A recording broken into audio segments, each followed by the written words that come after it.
So good morning, and with greetings to the advisory board of the EDULOG and the organizing committee. And on behalf of them, I welcome you all to this roundtable in this international conference, Teacher Education, Building an Agenda for the 21st Century. At the roundtable, we will answer and debate the following 4 questions.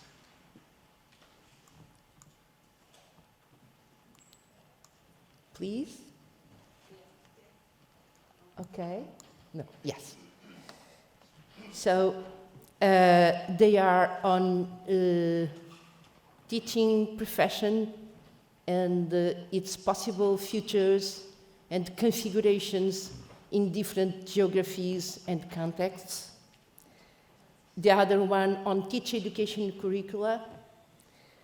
The other on school environment and its impact or relationship with student learning and teacher professional development or professional learning. And the last one about the role of research in teacher education and the relationships between higher education institutions and schools.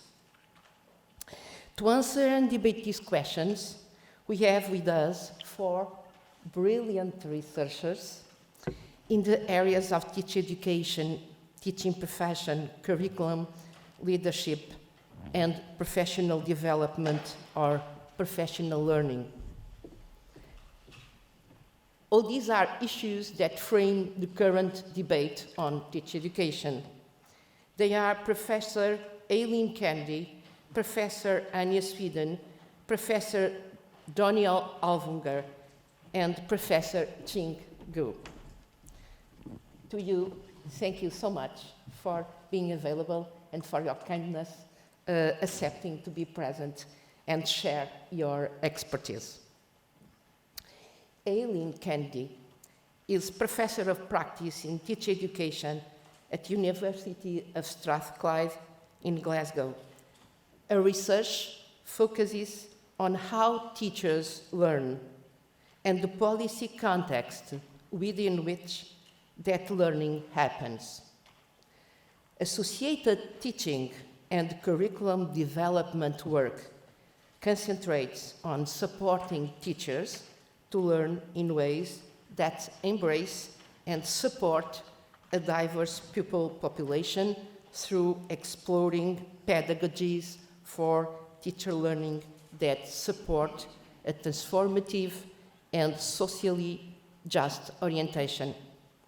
She is co-principal investigator of the Measuring Quality in Initial Teacher Education project and managing editor of Professional Development in Education Journal and co-convener of the Scottish Educational Research and Association's Teacher Education Network. Anja Sweden is a retired teacher educator and researcher from the Vrije Universiteit Amsterdam. The focus of her research is on the development of the identity and profession of teacher educators, as well as the policy and history of teacher education. With Dutch and international colleagues, she publishes academic and professional articles and books, such as Being a Teacher Educator, The Struggle for Teacher Education, both published by Routledge. Anja is an active member of the Association of Teacher Education in Europe, ATEE, and currently the co-editor of the European Journal of Teacher Education. Daniel Alvunger is Associate Professor in Education at the Department of Education and Teachers Practice at Linnaeus University in Sweden and Associate Editor for the Curriculum Journal. Alvunger has a background as upper secondary teacher in Swedish and history and many years of experience from teacher education in terms of leading, teaching, and external review assignments for national and international teacher education institutions. He's a member of the research group Research on Educational Professions and Practices, where his research concerns curriculum studies with a focus on vocational education and training, teacher professionalism and teacher education, teachers' work and conditions, and emerging patterns of curriculum making in various sites of activity. Recent publications are Curriculum Making and Knowledge Conceptions in Classroom in the Context of Standards-Based Curricula, Teaching Repertoires and Student Perceptions of Knowledge in High and Low Performing Classrooms, and Curriculum Making in Europe, Policy and Practice within and across diverse contexts, Emerald 2021, co-edited with Mark Priestley and other colleagues. Chingu is director of the Center for Educational Leadership in the University College of London and professor of leadership in education. She is the past chair of the British Association of Comparative and International Education, co-editor of Teachers and Teaching Theory and Practice, associate editor of International Journal of Educational Development, a member of the Research Standing Committee of the World Council of Comparative Education Societies, and a member of the Research Evidence and Impact Panel for the Leadership College for United Kingdom Government. She is a senior research fellow at the Asia Pacific Center for Leadership and Change, and honorary professor in the Department of Education Policy and Leadership at the Education University of Hong Kong.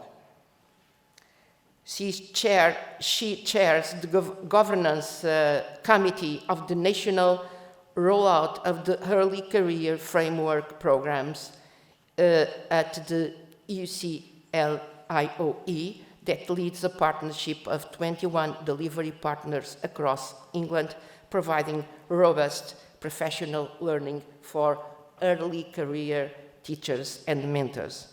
So to all of you, and this I've said proves they are the best. Thank you so much for your presence. So as you can see in the program, the roundtable lasts 1 hour and a half, and the debate will take place only after the break. During this time, you can write questions in the apps.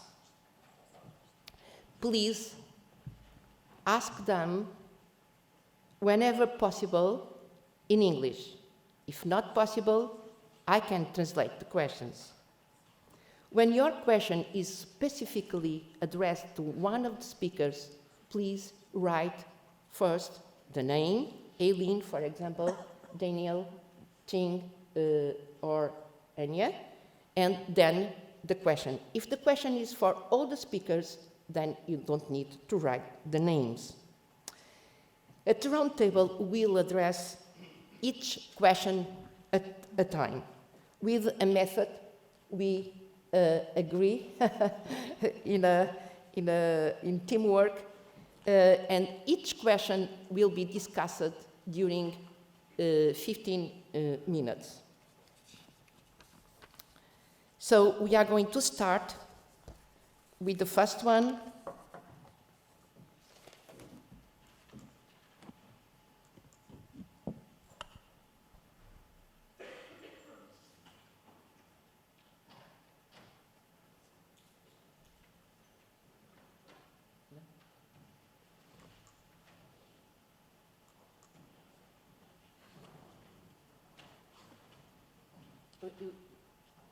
You can proceed for the second. Yes. Yes. Good.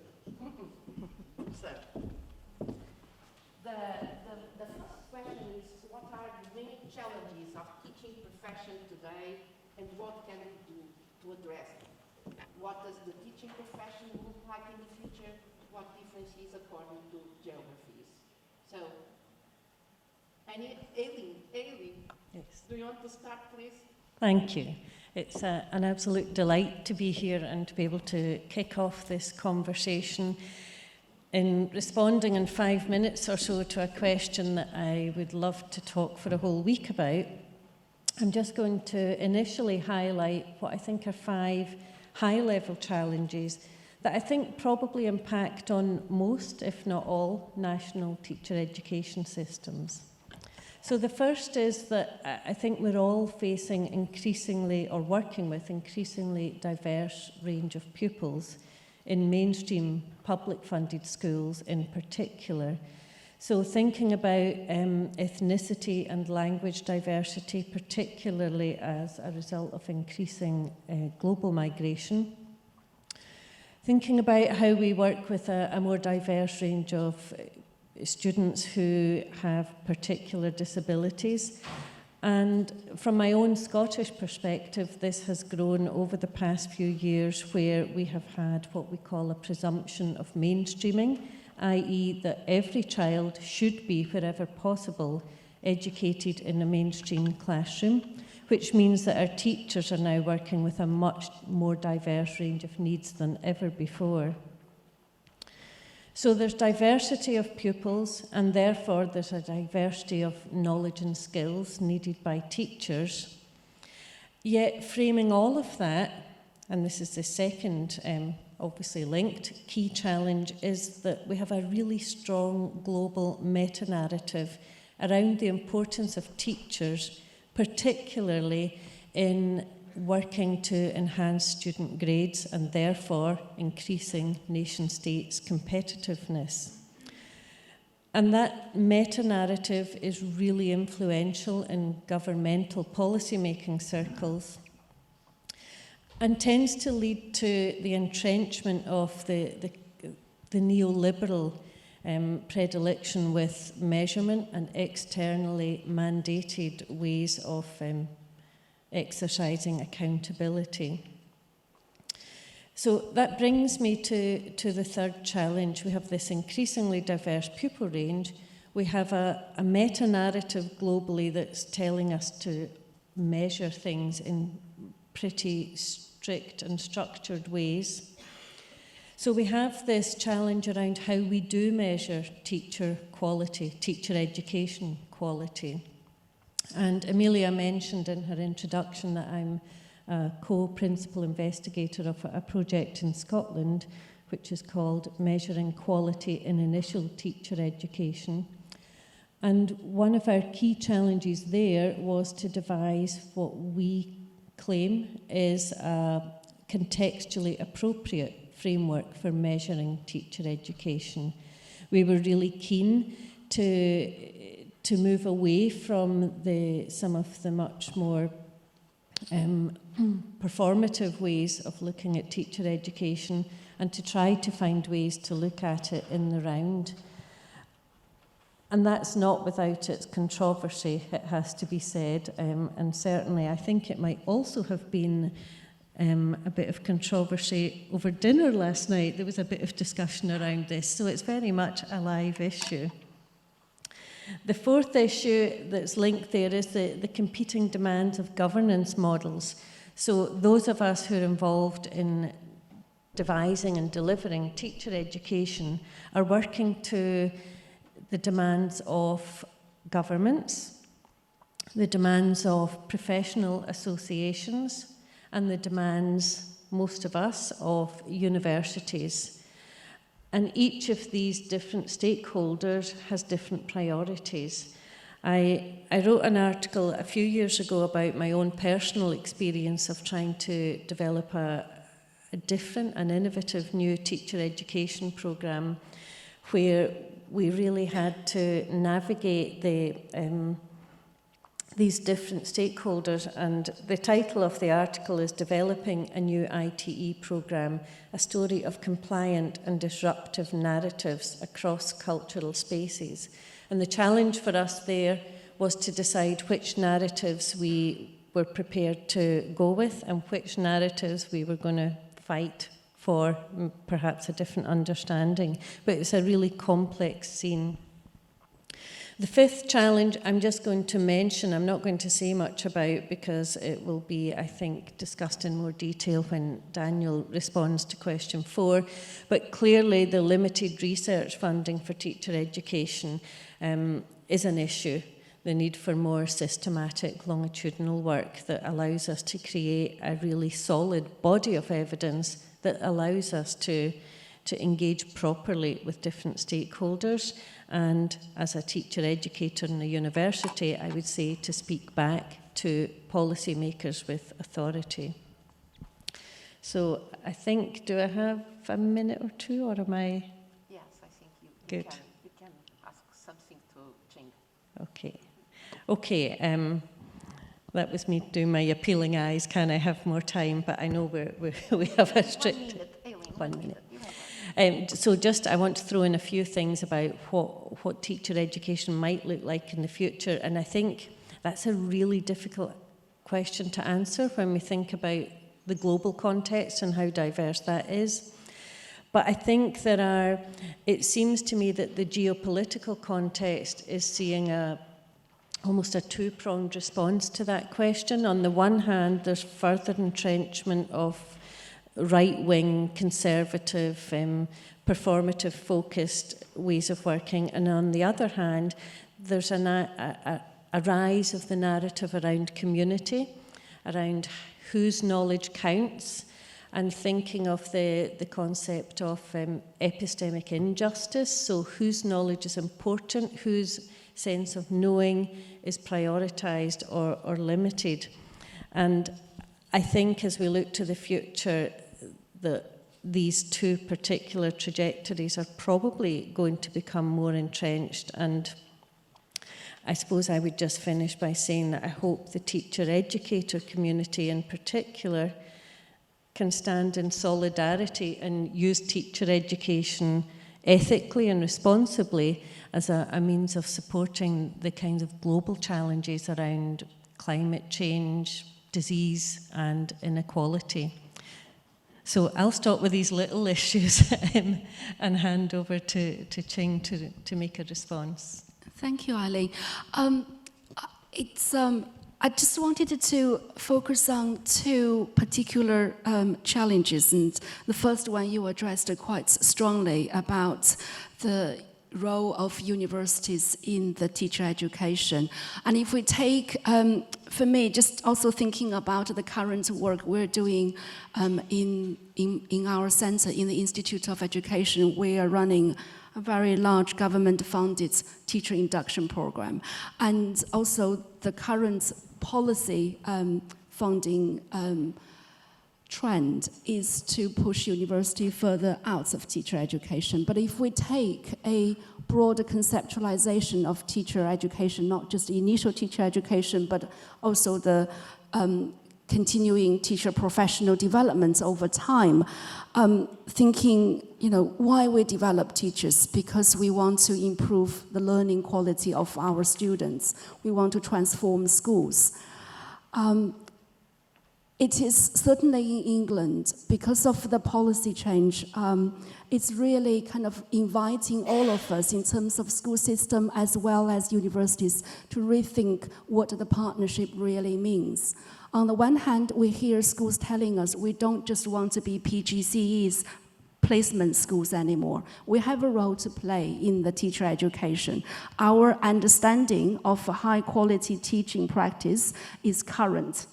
And where is research from the teacher education sector to challenge and to support us? I mean, for us, that's a question certainly it's worth considering. On the other hand, universities is also arguing we have deeper understanding about the theory into practice, reflection, and to what extent, what does the future mean? Certainly the lessons we have learned from the center, we are training, I was told not to use the word training, we are developing 5,800 early career teachers just this year alone, and every year we will have that number. What we have learned is to really build a very strong school-university trusting partnerships. It's a kind of a scholarship in the way that we are working with the schools to understand the currency of the practice, but also play our role in terms of the theory into practice. So the curriculum we're aspiring to achieve is knowledge informed, but practice enriched. And that partnership is not treating schools simply as placement places. And it's also quite strong, in our view, a building capacity in the system. Apologize again using the word training, I've been told off by my colleagues. We're working with middle leaders in schools, developing them to be mentors. Really taking a much more capacity building in the system approach to understand the teacher development. And the second issue related to the challenge is the for many years, if we think about the investment in continuous teacher education and teacher development, the numbers would probably just shock us alone. Looking at England, for example, taking 2 government-funded schemes alone, that's 350 million pounds in 3 years. How many schools have we transformed? So I think that fundamentally challenging the human capital approach to teacher development.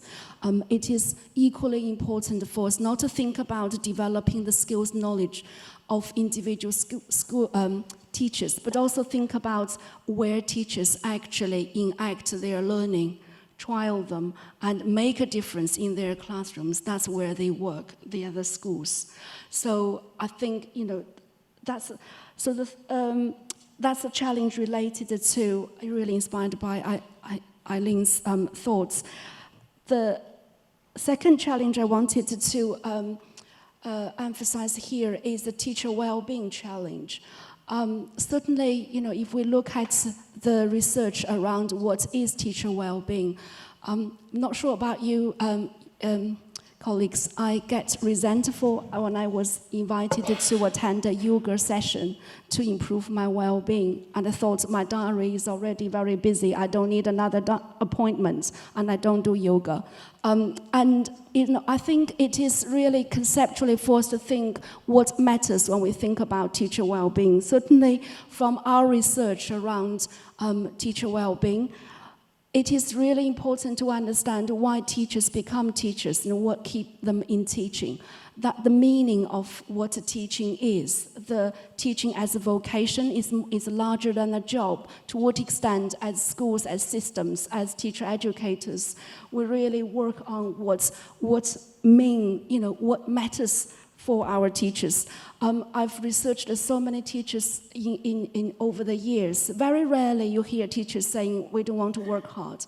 So that's related to the second point I want to address in thinking of teacher well-being is as a system, as schools, as programs, how we develop not just the self-efficacy, but collective teacher efficacy, enable them to do their job well so that they feel fulfilled because they are making a difference to the learning and lives of their students. I think that keeps us to rethink what teachers' workload means. You look at the news, you look at government reports, often teachers leave teaching because of workload. I'd like to separate work from load.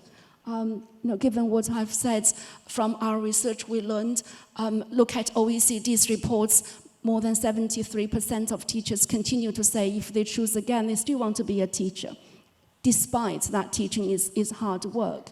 It is fulfilling that professionalism in teaching and think more about the work rather than the load and think about how as a system schools we enable teachers to do their job well, and that for us is more about the well-being issue rather than simply getting together and have team building.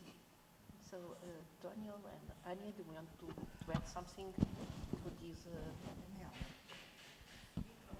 Desculpa. No? Okay. So I was saying if Daniel or Anya want to add something more to this discussion of the first question?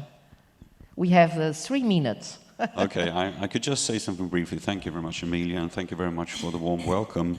And to my splendid colleagues, it's hard to really extend, and I think we have some teasers from the ongoing questions later on. But there is one aspect I would like to highlight, and especially, I think you said it, Aileen, to a great extent, I think that each time has presented its challenge to the teaching profession, but the main objective to be committed as a teacher to help students learn, thrive, and develop, it remains constant through time. But as you said, we face several crises. We have the war in Ukraine, we have the food shortages, we have species extinction, climate change, and the pandemic, energy crisis maybe.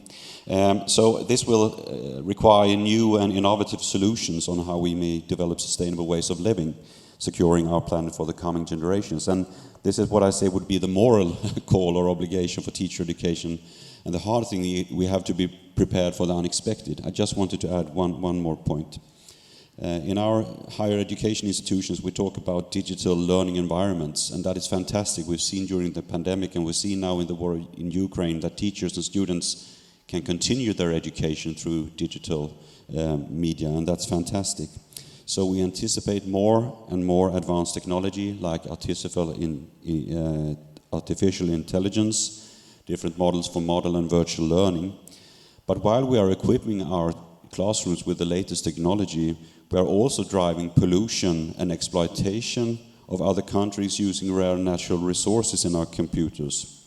So and we know as wars rage, we might be back to chalkboards and abacuses again. I'm not being pessimistic in that sense, but I think this is it's tough. We have to prepare our students for the unexpected. That is what the teaching profession looks like, to keep on doing the main objective to helping students learn and thrive throughout times. But as you say here, we must recognize teachers as igniting, that they are the main key to this, and ignite the spark of hope, so empower the profession, I would say. Thank you. Annie, do you want to add something? Well, I add something, and that's also a bridge to what I wanted to talk about. Yes, and you can start with the second question. Yeah, yes, because what are the main characteristics of a good teacher education curriculum? Yes. And to share some experiences you have on this. Yeah, and that follows what people say, because I want to talk about teacher education.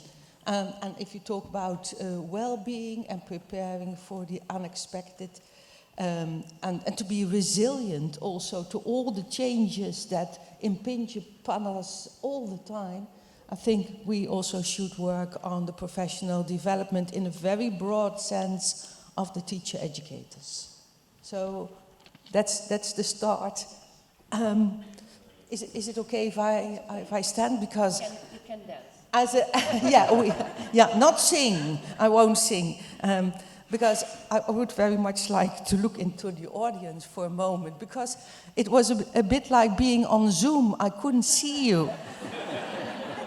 And I wanted to say, please put on your camera, but I'm not sure. I have to stand in the light. It doesn't matter, does it? I mean... Now you're dancing. I think I have been a teacher long enough to reach the back rows. I wanted to talk to you about finding gold. And that came to me yesterday when we were sitting here for the introduction. And the introduction, as you may recall, was in English, was in Portuguese. So I could not understand very much. But being a European, you pick up a few words. So I could understand what people were talking about, by and large. But of course not the contents. And one of the words that I picked up were the words theory and practice. And almost all speakers used them. And I found that very interesting. It seems that everybody does so. I have to stand in the light. I get my orders. I have been studying the history of teacher education, and I know that this is an everlasting problem and one we cannot solve. And if you read about the history of education, teacher education in particular, you will see that already in the 19th century in Netherlands, but I'm sure it's the same here, people were talking about what theory and practice should be in teacher education. But the meaning of the words has changed very much, and also their relationship has changed very much. But next to these two, theory and practice, and we have just heard this, there is another very important concept, and that is the social relationships. That, you could say, is the third pillar of teacher education. Now, one Dutch professor, Mineke van Essen, she's a professor of historical pedagogy. She called finding the right balance between these three pillars of teacher education, finding a pot of gold. And now you all know that the pot of gold is at the end of the rainbow. Yeah, thank you. At the end of the rainbow, and it's impossible to find. Once you're there, there's either nothing or you have to go on. And that is exactly what is going on in teacher education when it comes to finding the right balance. It changes all the time. Now, in the beginning, years ago, I'm not sure with you, but think about your own situation. We meant by theory everything that happened in the teacher education institutes, and practice was everything that happened in the schools. The two had no relationship, or hardly any. And so that was a big problem. Now later on, maybe also now, theory is referred to the things that can be found in the textbooks. What students learn in books or online or in articles. And even more recently, you can hear this today as well, it refers very often to the outcomes of research. It is unnecessarily to say that the concepts, theory and practice, are very unclear and also very, very messy. Almost all involved in teacher education, myself included, use them in a very random way.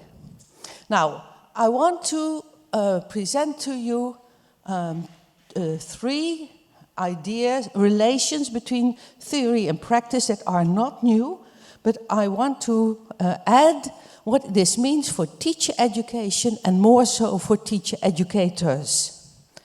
And I'm focusing on theory and practice.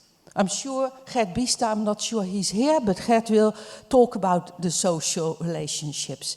The first one is the idea of theory about practice. This is the theory that informs us about important aspects of education and teacher education. This is the work of philosophers. I myself like very much the work of Bourdieu, hence this presentation, but I know that Daniel mentioned Judith Sachs. Gert Biesta yesterday mentioned Dewey. Paulo Freire may be very famous here because he was Brazilian, wrote in Portuguese. We, as teacher education, I think this is extremely important to know the thoughts of these philosophers. And I think we should also read them in their original books. even 1 page a day, because it's sometimes very difficult. I found Bourdieu extremely difficult to read. The second is the theory for practice. That is what we work with a lot. That is what we find in books about how to teach. We give them to our students, we teach it to our students, and these are theories we think they can use when teaching. Like how to write learning goals, how to make lesson plans, how to deal with diversity in classrooms, how to make groups in classrooms, you name it, everything, everything. There is a big problem with this. For a large part, these are people who tell others how to teach. It's very normative. And also, the students don't always see these theories for practice in the practice, because they are not always practiced in schools. So I think for teacher education, the teacher educators have the obligation to model the practices they teach. In that way, they can be discussed, you can see what is difficult, you can see how it works, what is good, what is less good, and students can then use those. Now I have to be quick, so the last one is the theory in practice. Of course, this is also Bourdieu. How we teach, how all teachers teach, shows the theory of teaching. I don't think it is in the books, and certainly not of books of people who are not interested in education. I don't say everybody has to be a teacher to write well about teaching, not at all. But you have to understand the complexity of teaching. And if so, this means that the research about teaching has to take as its focal point the practice of what we do every day, every year, and for our profession. And from there, we learn the theory that really is the theory about the teaching. I think that I would like to see very, very, very much. But to be honest, there isn't much of that research around. It also means that with students, you research this practice. And that means that the research is not something that takes place somewhere here in the light, but it takes place somewhere here where I shouldn't be, but I am. Anyway, it should be here. That for me would be very helpful for the students. Thank you very much.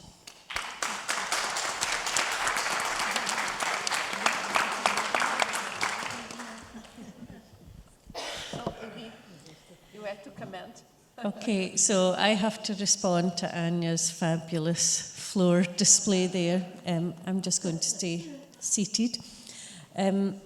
Anya's response to that question really helped us to theorise theory.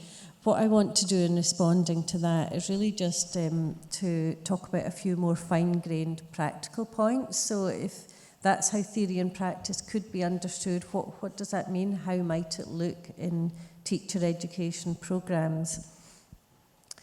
And I think one of the enduring challenges is to actually stop talking about theory and practice, because every time we do, we position them as separate rather than as two sides of the same coin.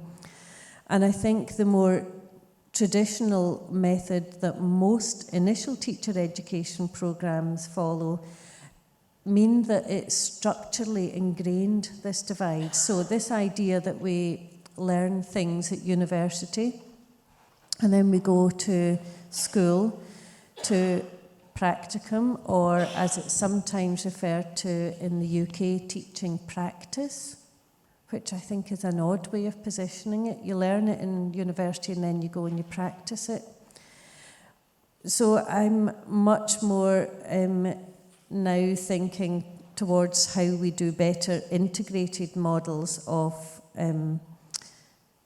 learning. So we stopped saying about university learning, school-based learning and practice, and we actually think, so I'm taking this from the example of the new programme that I mentioned earlier that I developed in my previous post.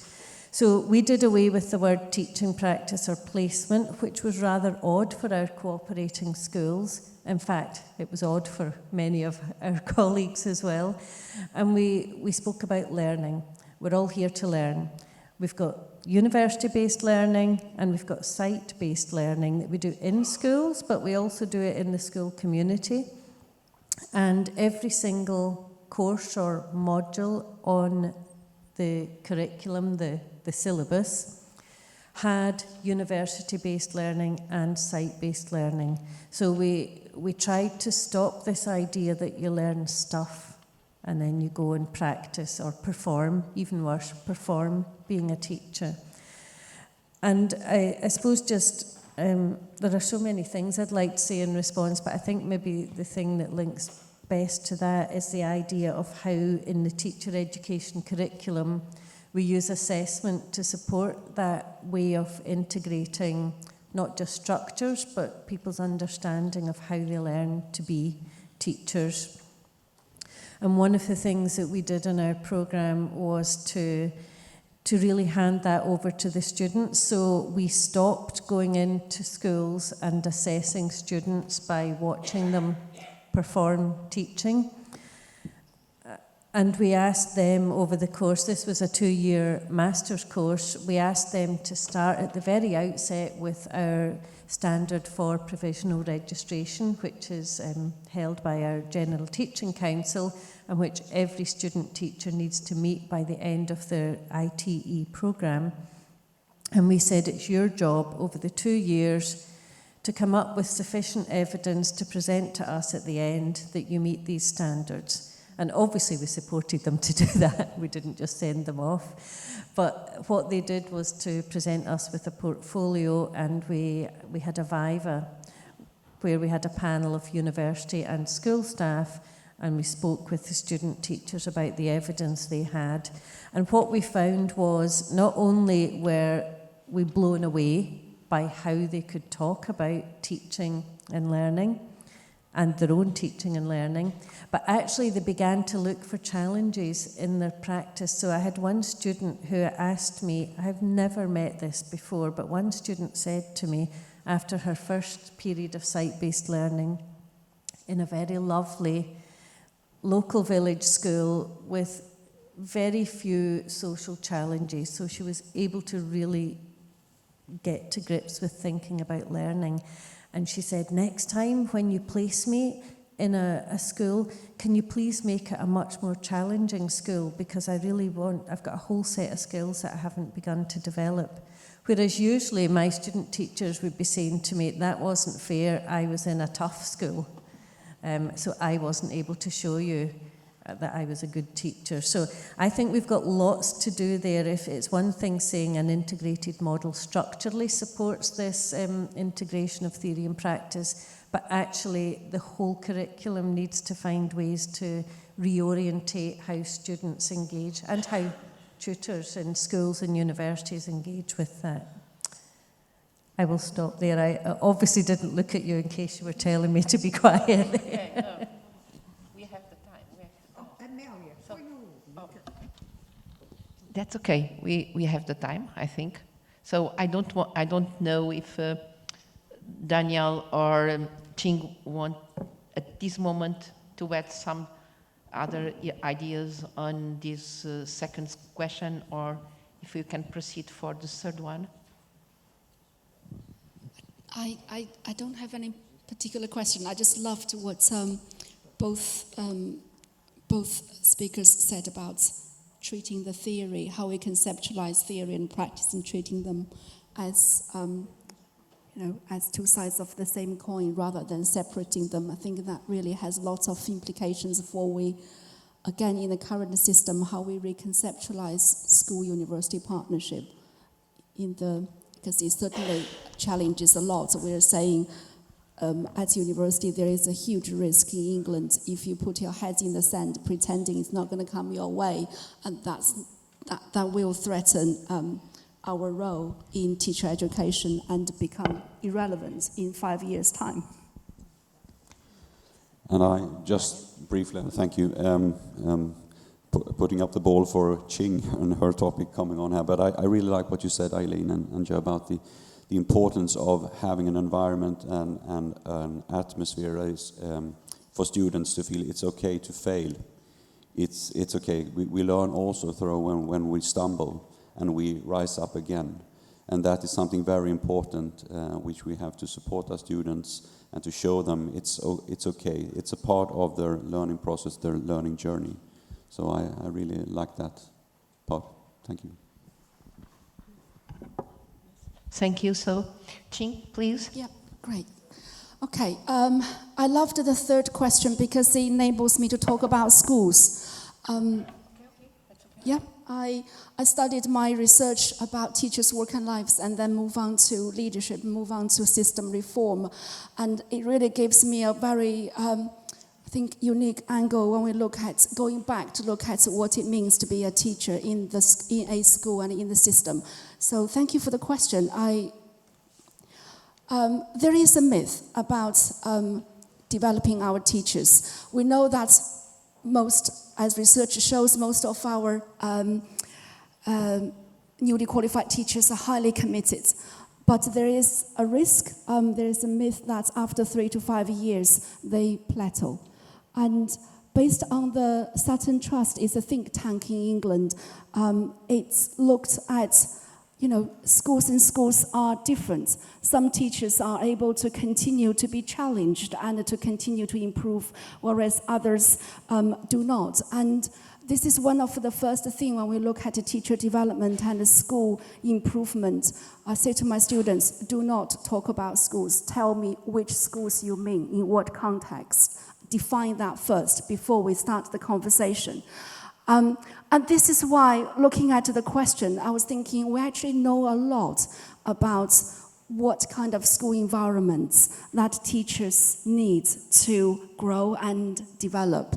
And here is just one example, was based on a literature review, meta-analysis funded by the Wallace Foundation. If we look at the round, at the bottom, when we think about what kind of characteristics that schools need in terms of supportive environment, we need people, we need skills, and they need to care about each other, need to communicate with each other. We need to think about building trust between our teachers. We know all that.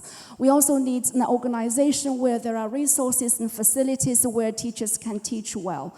And it's also a place where they can work together. There are spaces created for them to work together, communities of learning. Therefore, if you look at the round, not sure if I can, no, sorry, I just messed about with the slide. So if you look at the bubble on the right-hand side, professional learning communities, and on the left-hand side, the kind of productive climate. Here in this literature demands trusting relationships, for example, teamwork. All those things are not new. But I think it is also, in this space, they wanted us to think about, actually, how are they created in schools? And more importantly, how are they sustained? Because those kind of characteristics and cultures and conditions for teachers to be nurtured and to continue to learn and develop, they are not a given.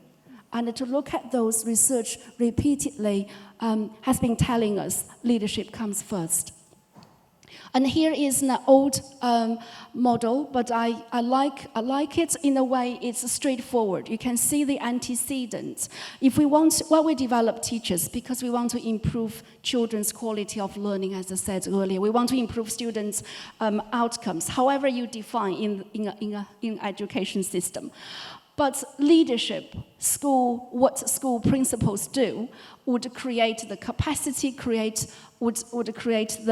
would motivate teachers, make them to feel committed, and also transform the working conditions.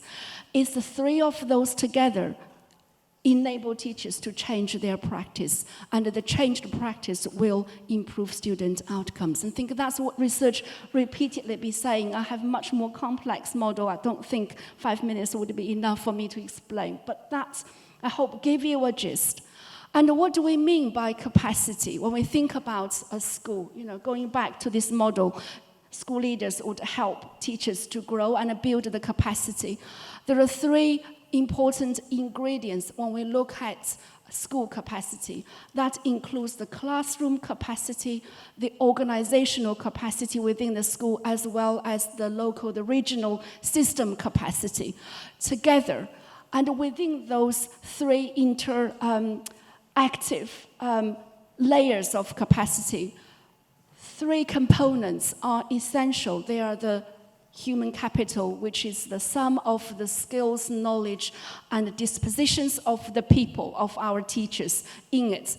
The technical capital related to the resources. But resources are not enough. Simply have the best facilities. I was often saying, you can have the most beautiful house as a school. It is the people within it. It is how they work together, the relational capital, the social capital, as well as the human, the intellectual capital that build a school capacity. And that's where I would say count the key characteristics. So that takes us to another concept. Rather than when we think about individual learning, but in order to improve schools, it is necessary and important and more productive we think about organizational learning. When you talk about organizational learning, I hope this quote kind of summarized in a way what is the key ingredient. That is teamwork, creating the communities and the spaces where teachers do not teach behind closed doors. They actually work together to challenge each other, creating that teaching and learning culture, and engage with each other. That is what we have learned from school effectiveness, school improvement research continue to improve certain schools. Whereas I can never forget, it was when I was still a postdoc working on the research project led by my mentor, Professor Chris Day. I interviewed a teacher in Devon, and she told me she could teach behind closed door by herself without seeing anyone in a week. I mean, that's not a place you want to work. And that is, that's not a place that will, the only way we have learned from research about making a difference, we have to look at leadership. And this is another model which we created, explored based on a recent systematic policy evaluation I did in the UK. And the peach color, quality input and support from research schools, that's just an example of external CPD, continuing professional development for teachers. What the model is really saying is the antecedent for what really make pupil engagement and learning to improve, what really enable teachers to change the altered practices is not the results of the CPD. It's the results of a leadership that creates a culture for professional learning and development. In England, schools are also having Ofsted inspections. It was really interesting to see is if we, in those schools where we identified a strong culture of professional learning and development, not only there is a yellow box in the middle, strong culture for, in this instance, it's about research use. So that's kind of the focus content of the CPD. The culture was already in there. It is a collective capacity and a culture that's enable teachers to change practice, enable children to learn better.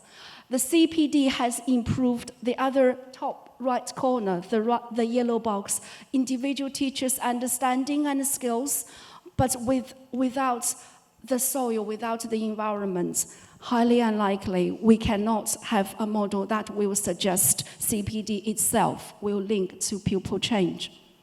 And the better professional learning development cultures in the school were more likely to see schools having better Ofsted inspections. So it's Just to summarize, I think thinking about teacher development, as I said early on, about we need to really rethink of the human capital approach to CPD. And at a system level, I'm not saying those programs are not necessary, they are in many ways, but it's equally important for us to also think where teachers actually thrive. They are the place where led by strong leadership. And we continue to report in the last 5 years the Matthew effects.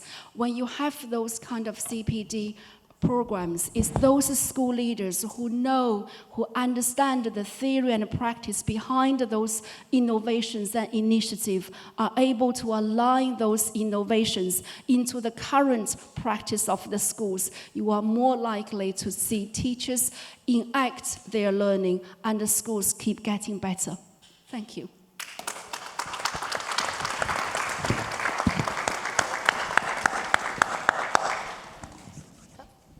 Thank you. Oh my God. Thank you. I mean, it's very hard to refute or disagree with any of your excellent points here. So anyway, I listened to you. I felt that anything that will come out of my mouth probably will sound futile and drop dead to the ground, but I'll try my best. Because you made me think, I mean, I have the privilege to meet hundreds of teachers throughout my career, principals, middle leaders, and out in different projects, talking about continuous professional development. And so maybe I also should talk about the dark side of continuous professional development, because I think your presentation so eloquently showed the promises and the good sides of when it really works. But I started to think of an ironic picture of a circular flow chart, you know, like a circle, where you go with different steps. And it was some principals who showed it to me, well, just some time ago, and I thought it was quite funny regarding teachers' professional development. But it's almost the same as the one provided by the Swedish National Agency for Education. So it starts off, if I remember it correctly, where are we? The actual present state, where are we in our activity? And then it moves on to how do we move on from there? What do we do? And then there are two different options in this flowchart, saying the first one is we go on sick leave, we go to retirement, new career. And the second option is we catch and embrace a new pedagogical trend. And from that, if you choose that one, the pedagogical trend, it goes to another stage. You say we read a book, and then you go to a new stage. We use post-it notes. We discuss in pairs and blah, blah, blah, blah. And then finally, how did it go? And the answer is, the book was too thick, we ran out of post-it notes, and the pedagogical trend abated. So then back to the starting point, where are we? So maybe this is a bit anecdotal, but I think it also shows how the workload we spoke on initially and how teachers and middle leaders and principals may experience CPD as something forced top-down, and that it's also stressful. And that's why I really like this presentation. Generally, it shows how a genuine organizational learning and supportive professional environment can come into being. And what I would like to say, I think some important points I carved out from this is that you need to have a kind of social contract between teachers or principals and a long-term commitment to a common purpose goal in teacher professional development, a mutual understanding and agreement on that we work on democratic principles and values, collegiality, trust, responsibility, transparency. And what is the purpose and aims with this? How do we engage and respond to authentic and relevant needs in our daily practice? To compare them to top-down school initiatives. I was also thinking about the importance of saying what are the roles and responsibilities. That's also very important to what can be expected from one another and what happens if we fail to fulfill our commitments. You talked about leadership as the key ingredient, leadership support and resources and conditions, allocated time and spaces for engaging in collegial dialogues, collaborative arenas. And I think when students and teachers, so if we talk about professional development of teachers or we talk about teacher education students, I think when they express they have this room for maneuver and agency, I think it's one of the best characteristics of a very good school environment. So I very much appreciated this thorough talk. Thank you, Daniel. Aileen or Anya, do we want to add some ideas?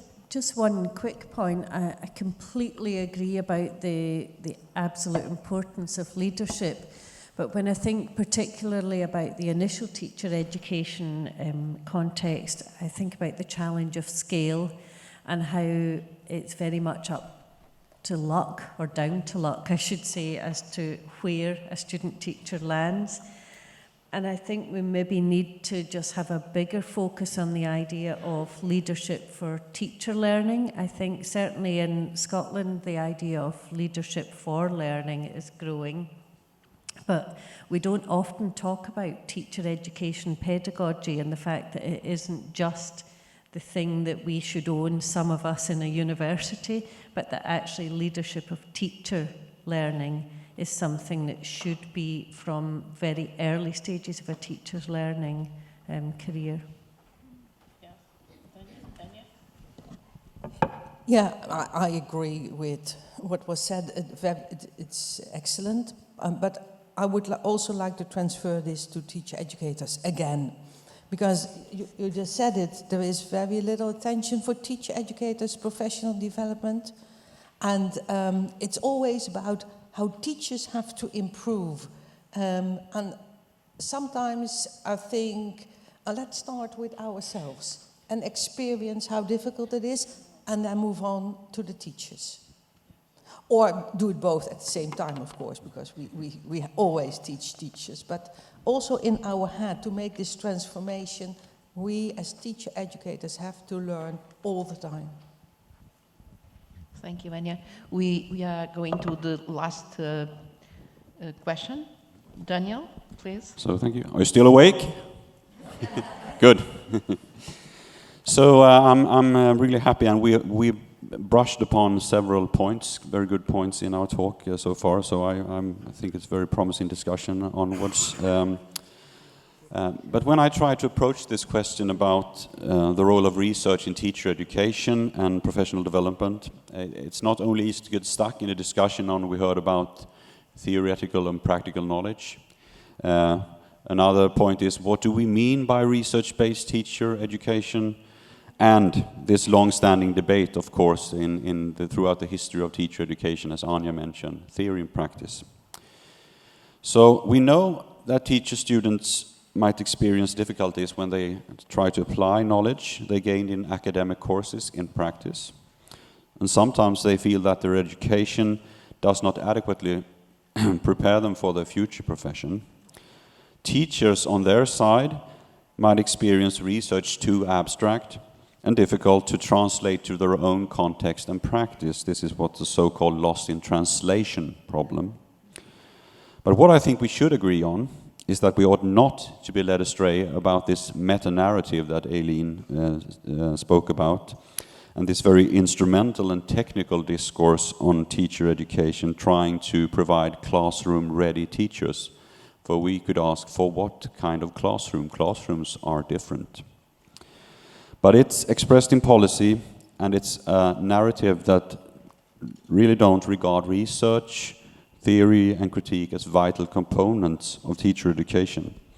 So instead, I claim, and I agree with Judith Sachs, that says that we need to create a discourse for a more collaborative, research-engaged teaching profession and professional teacher identity. And a key factor, of course, in this is the use of theory and research to stimulate inquiry into practice. So maybe I get my pictures now on the screen. Thank you. I have some points and some pictures I would like to share with you today. Are we on?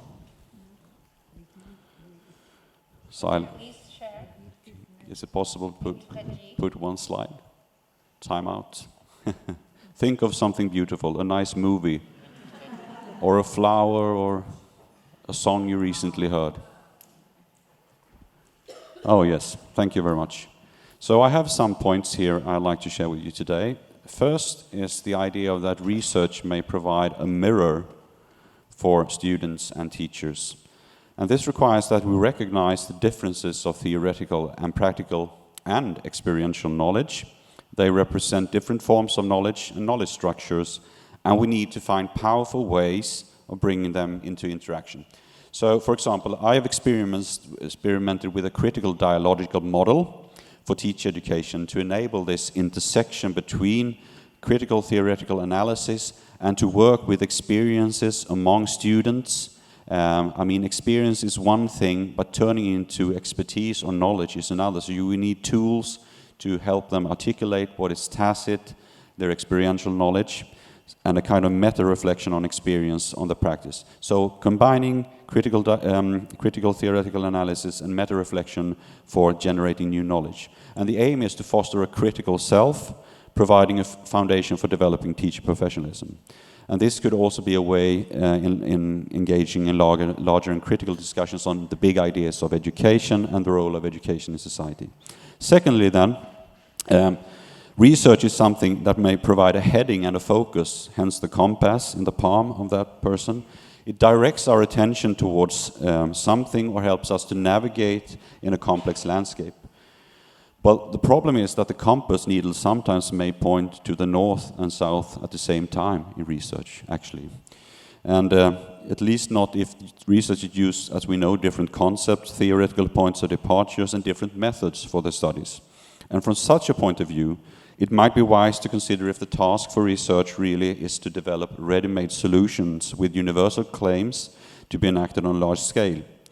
This brings me to my third point, the people around the table. Research may provide interruption and critical engagement in terms of questioning existing practice or truths or myths, as Ching had in the presentation. And John Dewey, for instance, argued that teachers should adopt a critical stance and use research as an intellectual tool for developing one's own practice. That is, an approach to use actual and available knowledge to observe, investigate, and draw conclusions from the own teaching in order to improve it. And now to the question of supportive partnerships and infrastructures between schools and higher education institutions. And I will try an idea, and that is the bridge. It's the bridge that connects where I live, the mainland, and an island. So you must go there in the Baltic Sea sometimes, so some commercial as well. A common argument when you talk about partnerships between higher education institutions and schools is, and it's easy to agree with, that schools should become research-rich or practice-enriched environments, as Ching said, which requires that teachers and researchers work in partnership rather than conducting their work as separate entities. However, in what ways may research practice partnership offer more long-term effects? Cynthia Coben and William Pennuel claim that existing research tends to focus on the challenges, providing little insight into what makes a partnership infrastructure robust and what factors that actually create trustful relationships between involved participants. So at Linnaeus University, where I work, we have sought to develop a long-term collaboration model between academia and local schools regarding research, school activities, and teacher education. So the teacher students spend 2 working days every second week throughout their entire education at different contact schools, where they work with assignments from their courses and conduct several weeks of placement studies. And their final thesis, independent project, is based on topics they have observed throughout their education and their time in schools. It's very much formulated together with the contact teachers they have as well. So in the end of the education, the results are presented before teachers and principals in a final conference. The participating teachers, they continually work with university teachers for professional development in workshops, and they can also study a master program in education. And this partnership infrastructure, where the student is the actor moving between contexts, allows for an enhanced research and development capacity among teachers and schools. In order to move from translation to transformation, and this is my final note, I suggest that we should rethink our conceptions of the students in research practice partnerships as part of a research-based teacher education. They are not objects for teaching and passive learners. They are subjects seeking to achieve agency. They could be regarded as bridges or mediators between university and the world of practice in schools. Thank you. Thank you. So, Anya? Thank you very much. Well, I couldn't agree more that it's always difficult to have a comment, but I thought we have to think about, so it's not so much a critic as something to be added, what we want to research. May I start with an anecdote as well? Some time ago, I met a very young PhD student, and they wanted to make serious work from, so she was working at the university. Our teacher education, I must say, is in higher education, but not at research universities. So that makes a big difference. And she was from a research university. And I said, what are you going to do? Yes, she says, I ask teachers what their main problems are, and then I want to research those. Well, that's a good intention. I said, what do they mention? And the teacher said to her, after the inventory, it became clear, the teacher said, my main problem is problem children in schools, in my class. This is my main problem. And I said, are you going to research this? And she says, oh, no, that doesn't fit in the program. And I found that very interesting. So the main question as a follow-up would be, what is it we want to research? And we have to be very careful in that, because in the Netherlands now, all these things that you mention are getting in place. Research is taking place in the universities of applied science, more and more. Research is taking place in schools we call academic schools. So that is in place. But what I see is that there is no good sense of what the problems are, and everybody just finds something of interest, and that is what they research. And I don't say there should be, everybody should do the same, absolutely not, but a kind of program with money to research the things that we think are really worthwhile. Or I would say teachers and teacher educators would think worthwhile. And I also think we should think about the methodology. I'm not sure in your country, but at the university, at the psychology departments, they are very occupied with reliability, not the validity. So there was a big program, and they studied learning the years by heart in history. I'm not quite saying, yeah? And you know, we don't do that for ages. There's nobody just learns the years. This happened in that year. That they did it in a very reliable laboratory setting. I don't think that works for education. Most of those don't work. On the other hand, I see teachers who just do something in class and call that research. There's no real good methodology for them to work with research in practice. So I think that is something we have to teach them as well. How to do good research when researching practice. Thank you. Ching, I saw that you want to speak. I'm really inspired by the dialogue. Something really made me think is why, as both speakers have addressed, is the meaning and the purpose of educational research. I mean, from our perspective as academics working in the ivory tower, you know, why do we do research? The kind of, to what extent, I remember when I was a postdoc, one of my mentor professors asked me, Ching, why do you do research? And I looked at him thinking I need a salary to pay the mortgage. And, you know, so many years on, I completely have very different understanding of why we do research, because it's our social and societal responsibility as academics to contribute and advance knowledge. But then, since I started working in UCL, it has really also transformed my thinking, looking at the research literature, understand more, we should think more about the so what. And conversations with a scholar like Vivian Robinson we kind of thinking of, it is actually more powerful for academics to, and certainly for us as the UCL Center for Educational Leadership, to work with and for the profession. And that certainly enriches our own understanding as academics to ask more relevant and powerful questions that would certainly improve the research. So I absolutely agree with what Daniel said about the transformation, but that transformation will not just be theoretical. And there's the next step of the so what and how we can make the change happen, and also understand how we can report and evaluate the change in more scientific ways. So, with the current move I can talk about all day long about how much I really disagree fundamentally RCT in schools, because schools are not just the sites of research. I think they need to be treated as agents of research. So they have a really active role to play, and also challenge us in terms of our own theory and conceptualization to make it relevant to practice.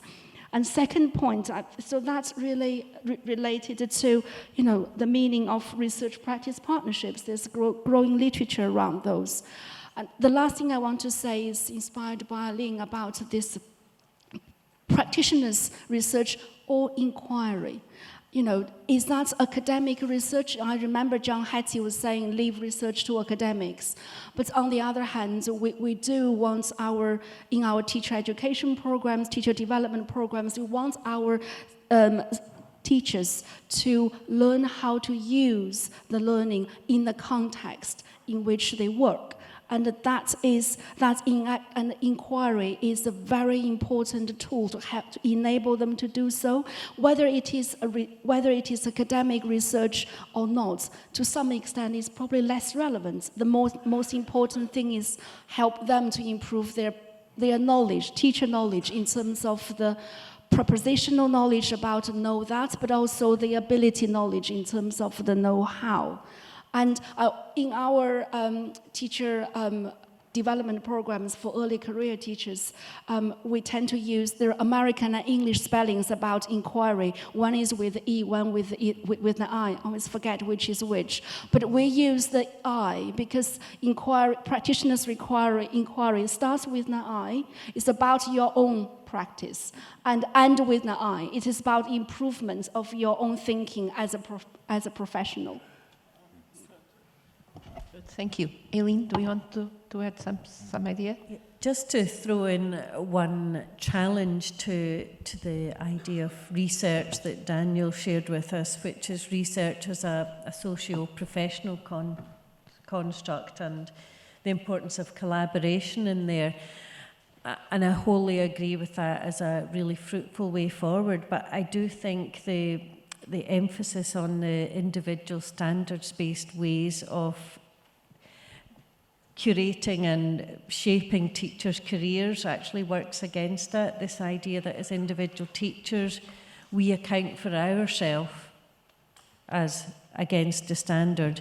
There's no way of, for example, doing, for example, a master's qualification together with your staff. It's one person who has one assignment. It's one teacher who gets one assessment of their performance. And it just works against that whole idea of us as an inquiring community.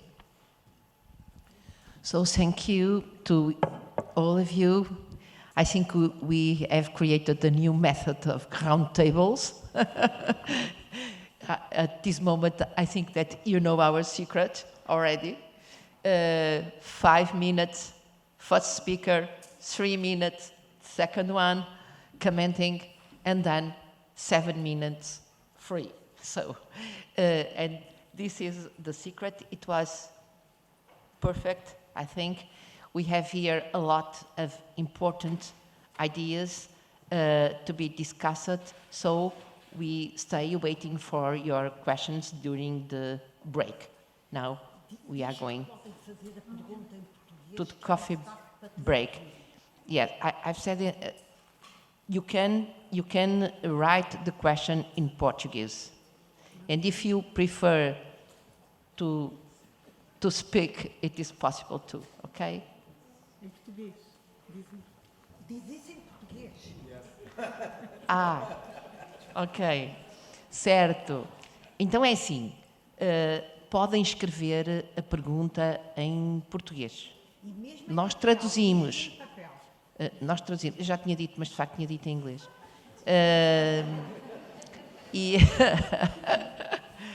Mas, de qualquer modo, mantém-se a ideia de, se quiserem dirigir a pergunta especificamente a um dos palestrantes, explicitem isso na escrita, no caso de ser escrita. No caso de não ser, podemos aqui conversar.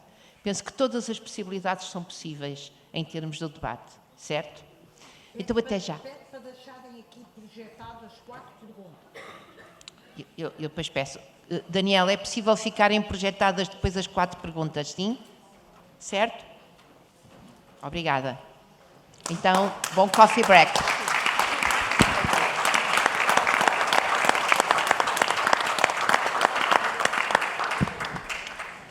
So we are coming again. Now for the questions. We are waiting for them.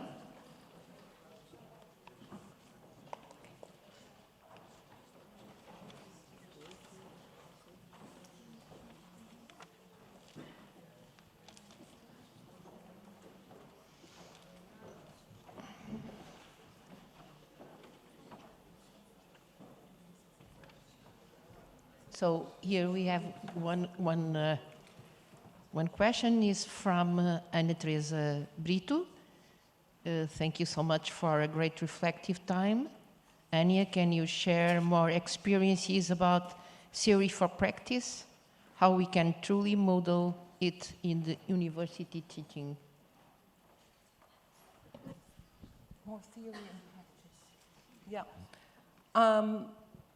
I think this is a question about how I model this in my teaching, because I think one of the things that we as teacher educators can do is to show the teachers how we ourselves use our teaching to theorize. I did a small research, it was about teaching, I must say, and I interviewed teacher educators about their modeling.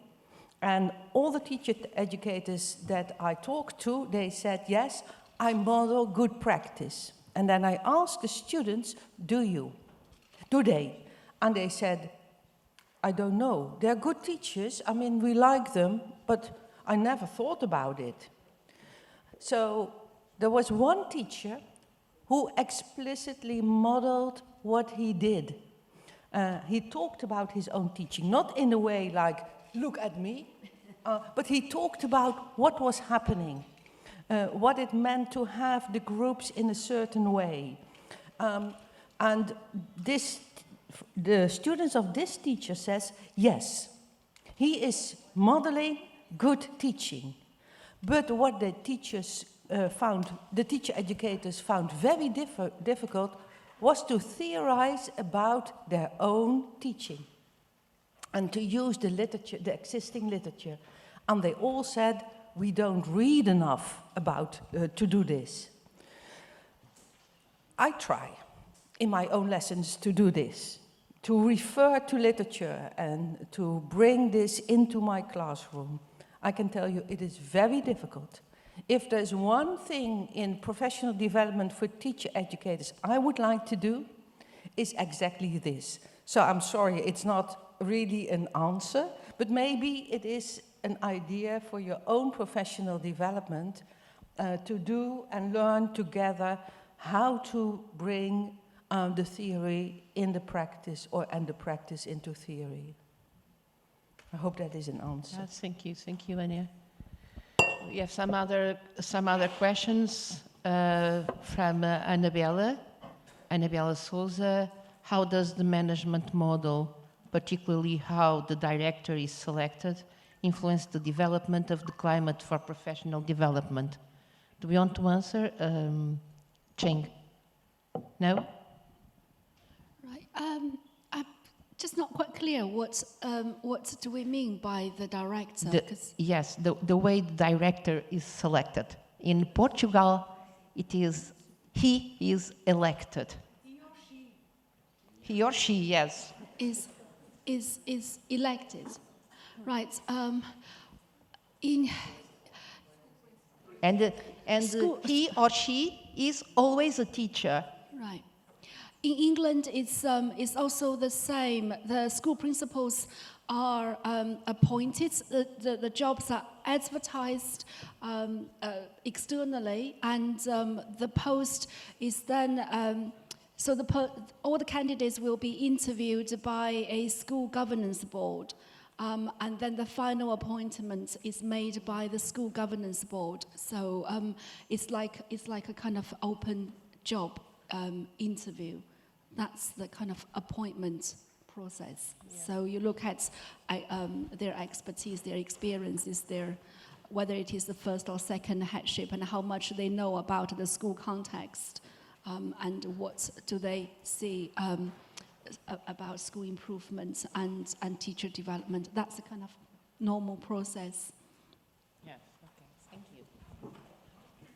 And Joanna has a question to Eileen and Anya. What are the main geopolitical challenges for teacher education? How can they be addressed considering the 3 pillars of teacher education? I think I passed one of the questions, but I will return there.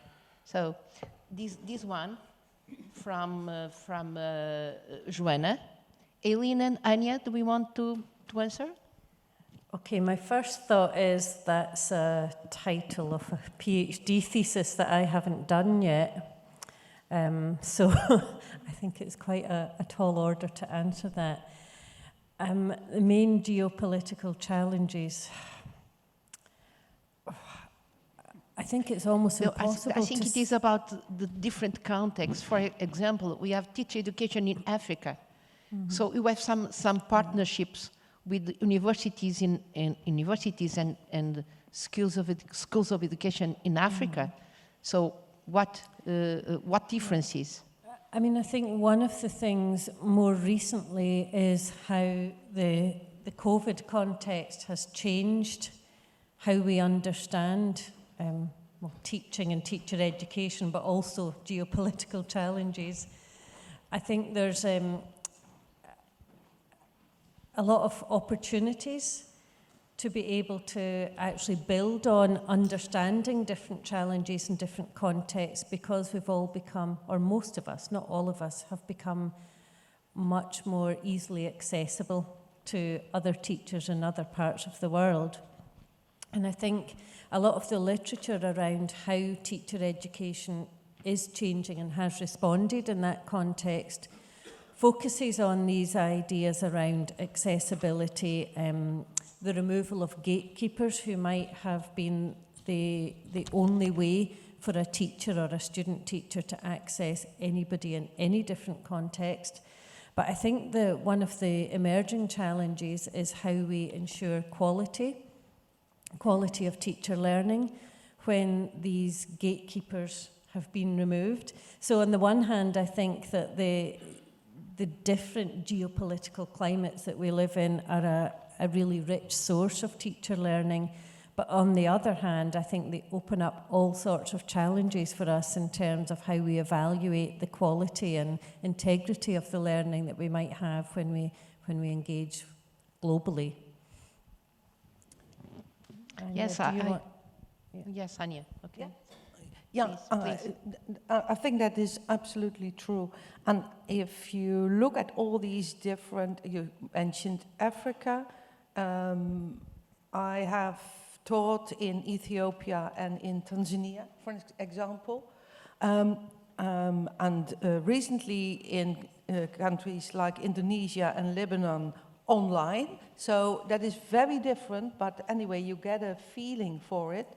And I think at the moment that the teachers are very much looking for partnerships in the broader sense of the word. So partnerships between teachers and students, partnerships in school, working as a team. I think in some countries this is very, very important. You said the researchers could work as a team. And I hear this from a lot of people, and I think that is one of the things that people really, really want. And of course, the research is really something of a buzz as well. Yeah. So these are the three main things that I hear. Okay, thank you. Thank you, Anya. And now the question of Christina Santos Capa. There is a governmental push for standardizing teacher education in universities. What are the challenges and enablers this may bring? Thank you. The government is pushing for not just standardizing teacher education in universities. I think the policy is pretty much standardizing teacher education full stop. Last year there is a government-wide policy on, because of the teacher supply crisis, they believe supporting teachers' professional learning and development, the policy language is to create a golden thread from initial teacher education to the teacher induction period, that's 2 years, and then to national professional qualifications for school leaders, including subject leaders, all the way to CEOs of schools. It does create, so in relation to that, the government has created a so-called framework. So we have initial teacher education framework, early career teacher framework, as well as national professional qualification for school leaders framework. Then if we take the broader conceptualization of teacher education, not just initial teacher education, all the providers in the national landscape will have to write their curriculum against the framework, and there is a competition selection process. For example, for early career framework, that's for initial, that's induction period of 2 years. We were the Institute of Education. We are one of the 4 national providers. So it was a very brutal process with lots of tears and threats. My team wrote the content, which was finally approved by the minister. So you can argue that's a very rigid approach of defining what is research underpinning teacher education, because the content cannot cite any research outside of the framework. So there's no time to debate but that. So that's a kind of challenge. However, it also creates opportunities. The reason we had to write the bid to bid for it, so we think, that's a government policy drive, whether you like it or not. It's better to be in it to shape it rather than standing aside and criticizing it. So we were successful, and that's very fortunate. We were able to, therefore, put in the pedagogies. So you do have the freedom to put in the pedagogies. So I had a senior civil servant asking me, really trashed my academic identity for a whole weekend. It was very hurtful. He was saying to me, we don't want MA programs for our teachers. And why do you have teacher inquiry in the second year of your curriculum? And as I said earlier, we do believe learning needs to be embedded in the context, and you can't expect teachers to learn 180 statements, the kind of from the framework. So in year 2, what the government did well was they didn't enforce us or force us to remove the teacher inquiry from our curriculum. So I hope that's just an example of, although under the framework of standardization, there are things we can actually shape. And in terms of pedagogy, we do firmly believe it has been a success. We are the largest national provider now for early career teachers, professional learning and development. We work with 25 large teaching school hubs across England. We have 15,000 participants registered with us just in the first year. And so the enabler is the opportunity for us to work more closely with schools. We have the knowledge and the theory, they have the practice. So to create a curriculum that we do believe is knowledge informed and practice enriched to enhance the teacher's learning. And also the point about selecting schools. Through working with the schools in this kind of how we believe the real partnership, we were able to select the schools with the school leaders to, with a variety of contexts, so that our early career teachers are able to have that kind of enriched experience, otherwise they wouldn't have. So grab the opportunities and see the differences as opportunities for collaboration. That's the spirit. So thank you.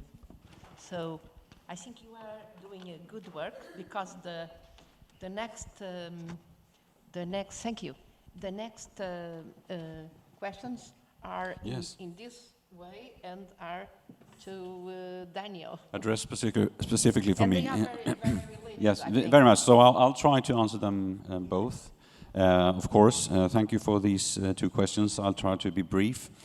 One thing you should know about the Swedish education system is that it's very decentralized, saying that it's the local education authorities that are responsible authorities for school. But of course we have a national curriculum, and we also have a National Agency of Education and a Department Ministry of Education.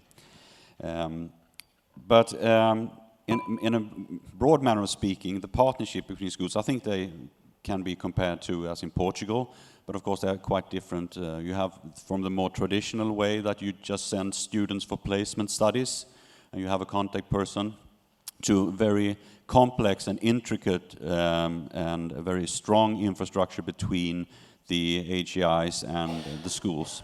So I would say that concerning teacher education and research, you can find a number of different models, but you would probably recognize them in Portugal as well.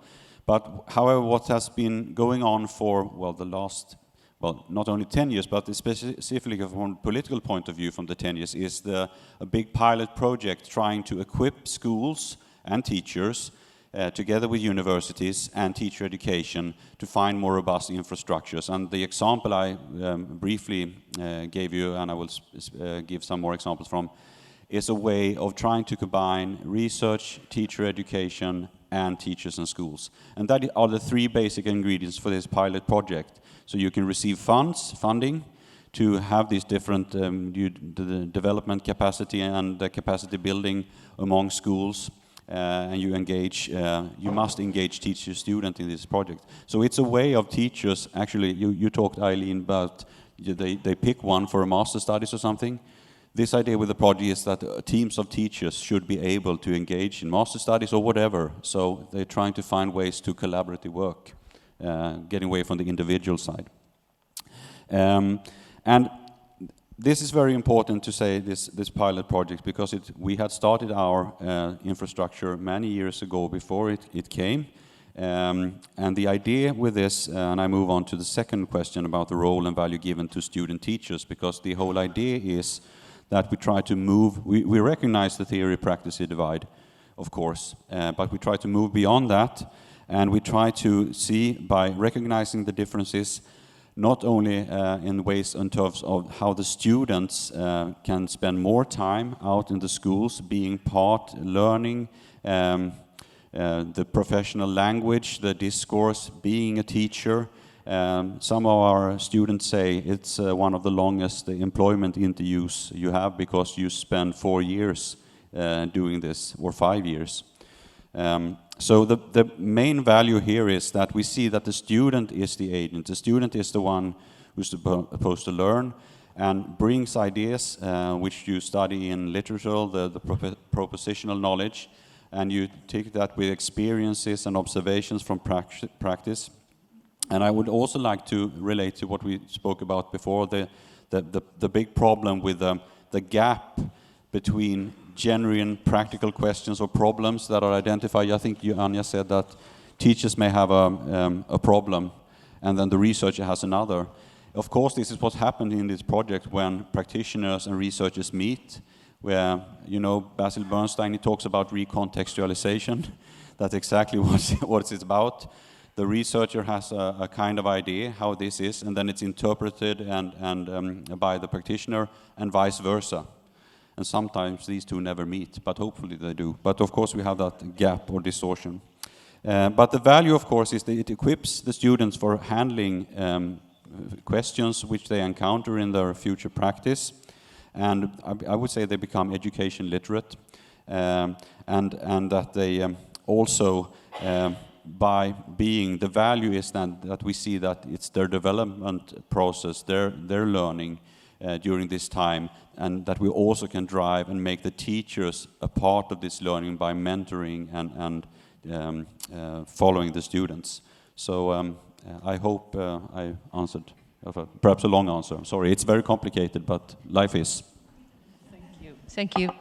And now a question to Eileen. How will the concept of epistemological justice help and challenge us to organize teacher education differently, namely thinking about stakeholders?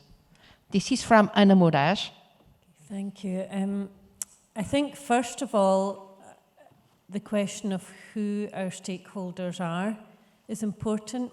We tend in Scotland to use it as almost a code for those in hierarchically powerful positions. So we think naturally of stakeholders being, first of all, universities, schools and government and the professional body. But I've been very persuaded recently by a lot of Ken Zeichner's more recent work, where he asked the question, whose and what knowledge counts? And I think that's a very powerful and direct way of accessing issues around epistemological injustice. The idea that actually there are alternatives to whose knowledge counts. And I can think of lots of examples of where we come against that in our daily practice as teacher educators. So one example would be the expectation of a kind of set of sometimes implicit normative criteria that create the ideal teacher education candidate. So we're very, excuse me, we're very big in Scotland on expecting that student teachers or student teacher applicants will have had experience in a primary or secondary school.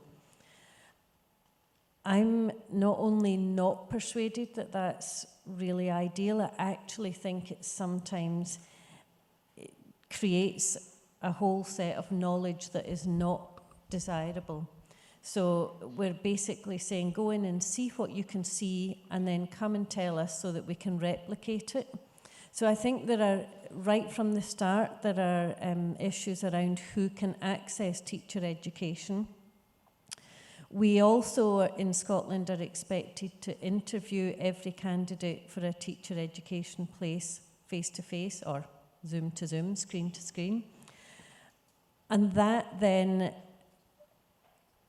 implicitly, again, limits the range of experiences that are seen to be valued. So, for example, I'm thinking about when a teacher education applicant comes with perhaps a really broad Scottish accent with a very colloquial dialect, and they draw on examples of working with young people in their own context, which is so not the context that most of us teacher educators live and work in now. And somehow that fund of knowledge is seen as less important.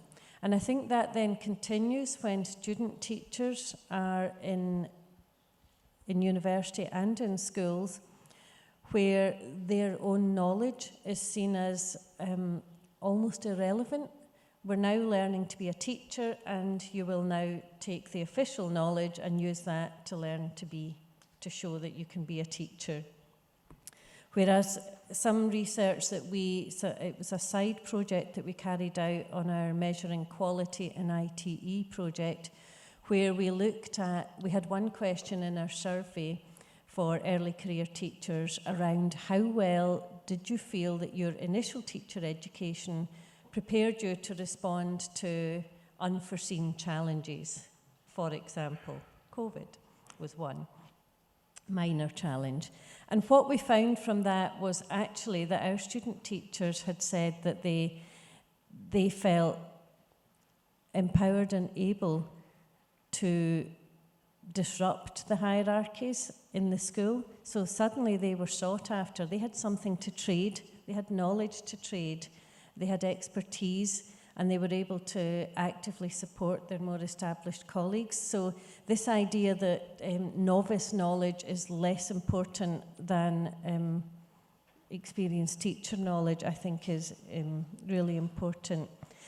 Just two other brief things. One would be where currently in Scotland there's a big focus on decolonising the curriculum, but it seems to be in many cases a rather superficial attempt to ensure diversity of resources, rather than actually to think about colonisation in its widest sense and what that means about the implicit rules about knowledge. And the final thing is, how would you do it with your student teachers, be they initial teacher education or post-qualification?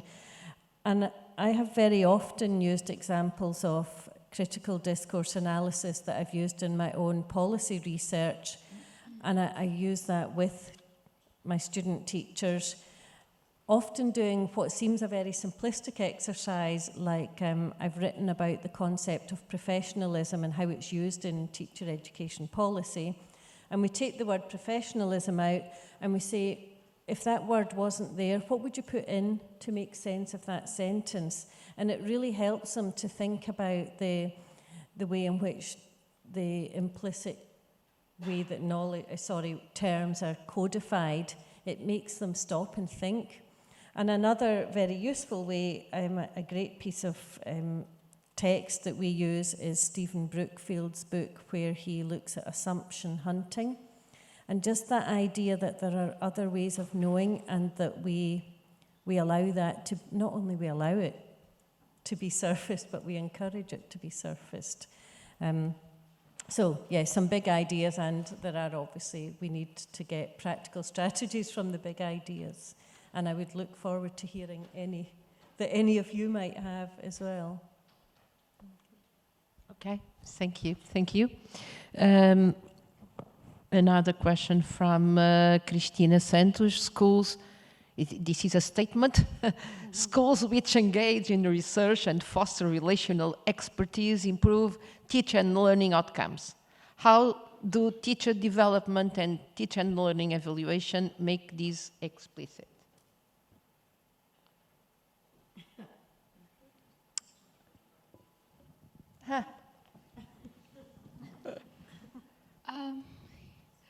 It's a difficult question because there are case studies, I'm thinking of the literature searching in my head, showing schools that have engaged with research may have seen improved quality in teaching and learning, but not in quantitative terms. There is very limited research to support that statement. And that's also the debate I've had with the Education Endowment Foundation in England. I said, where is your evidence to show more research-engaged schools are actually better schools in terms of improving student outcomes? It's a question mark there. However, when we looked at schools that are really active in terms of promoting research-informed practice, and where the relationships are strong, they are more likely to be schools that are high performing. It's I think the starting point is what kind of schools they are. As I've presented in my 5 minutes presentation, the schools that already believe in research engaged, already high performing, you are more likely to see these two ingredients supporting each other. So they need better relationships in terms of teachers working in teams, in communities of learning, and the content of the engagement is to create a culture, research-engaged teaching or research-informed teaching is a kind of a culture and approach in the school context. Then you're more likely to see change in terms of quality of teaching and learning. But we've also had many examples in the evaluations I have led. For those schools that are underperforming in government's mind, they need to be improved quickly. The research engaged, they are not ready for this kind of culture in terms of embedding the mindsets of research engaged. And often schools that are underperforming, you don't see strong relationships. And we know the classic features of an ineffective school is that you can describe all kinds of toxic culture. And this is where, in terms of research and evaluation, I found certainly use mixed methods approach, the quantitative terms, rather than predicting something, exploring the I love exploring structural equation models, helping us to understand the connections between different building blocks in the process of school improvement and to understand how they relate to each other and improving schools' valued outcomes in that way. So, thank you. Just a brief comment. I agree, Ching. And I think also we have to speak of the methodology or the approach, as you said here, to how we engage with research. Some years ago, me and a colleague, we had a study in a municipality which then had studied, well, it was Hattie and, everybody, Quareldreck, all the hotshots.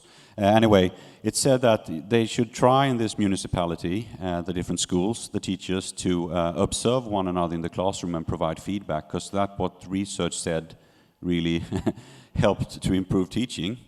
And the second idea was that they should read research literature and have kind of discussion groups around a chapter. So we looked at, when they started this project with these two different methods, these are two different ways of engaging with research and working. And we found out after 2 years, 90% of the teachers mostly appreciated talking in these dialogical circles, in collaborative, talking about research. That's how they felt they thrived. You could see at the schools, actually, students learning, the idea was that students learning was improving slightly. But when it regarded this observation, I think it was only, I can't recall it, but not even 2 out of 10 teachers wanted that. Because they were not ready, as you said. They were not ready for that kind of observation. It felt they could be threatened, or how should we engage with research, and what should we do with feedback in classrooms observations. So I think it's also very important to see that when schools engage and have this idea of relational expertise, that it can move in quite different directions depending on what activities or what methods you use. Thank you very much. Very good. Now another question: how do you include digital technology in your teaching and in research? Is from Ana Amélia Carvalho. Technology? Not yet, but we submitted a research proposal to UK Research Council in April, so we will see. The argument is very much about rethinking the effective approaches to developing our teachers, with technology now being almost the reality of many teachers learn. We were criticizing the kind of the MOOC approach. It's relevant, it has a role to play. A lot of the large MOOC, the experts in UCL couldn't give us evidence on simple question, how teachers have used the learning to improve their practice. Do you have any evidence on that? And teachers who engaged in the kind of free MOOC programs tend to be, quite self-driven teachers anyway. But we're more interested in understanding, because of COVID, and with pretty much during the lockdown, all the teacher development programs are online. What is the role of digital technology in terms of facilitating teachers' learning, and in what ways? And do we again see variation between and across the schools? So if there's opportunity, if we won the project, if there's opportunity this time next year, I'll probably be able to report something. At the moment, I do agree it's a really relevant question for us to ask.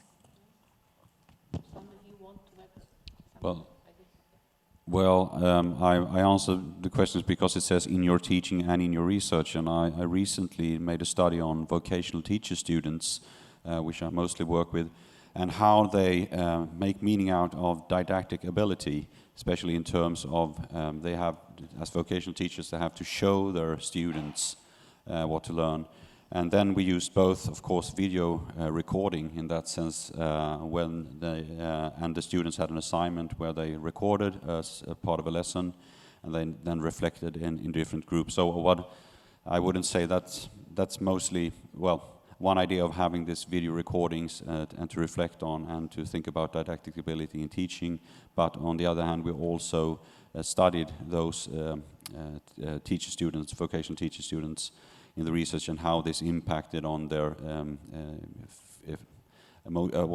sense of being independent and being digitally competent.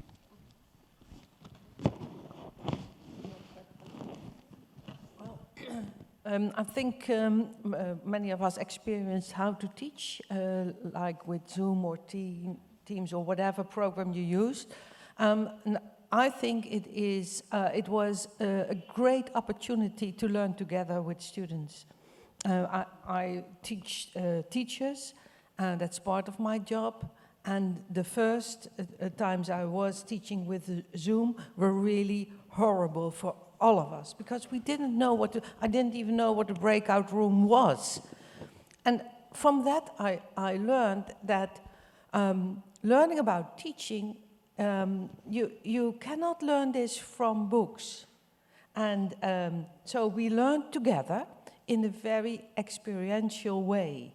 And I must say, I came to value this way of teacher learning myself very much, and also learning together with your students how to form a classroom, so to speak, in a digital way.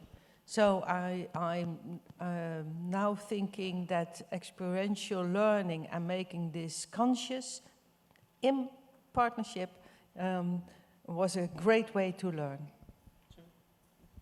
Yes, now a question from Marta Peixoto. What is your opinion about induction programs' relation with teachers' continuous development and the importance of mentoring in such programs? I'm happy to start with that one. In Scotland, we have a fairly well-established teacher induction scheme, which I understand is quite highly regarded internationally.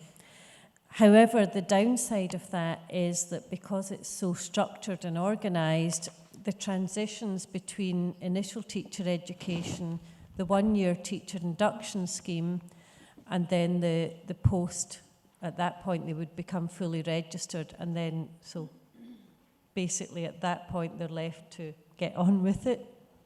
And I think there's a need for much smoother transitions, because the point at which the student qualifies to teach and then joins the teacher induction scheme, they are expected to be, to use the idea that Daniel spoke about earlier, they're expected to be classroom ready.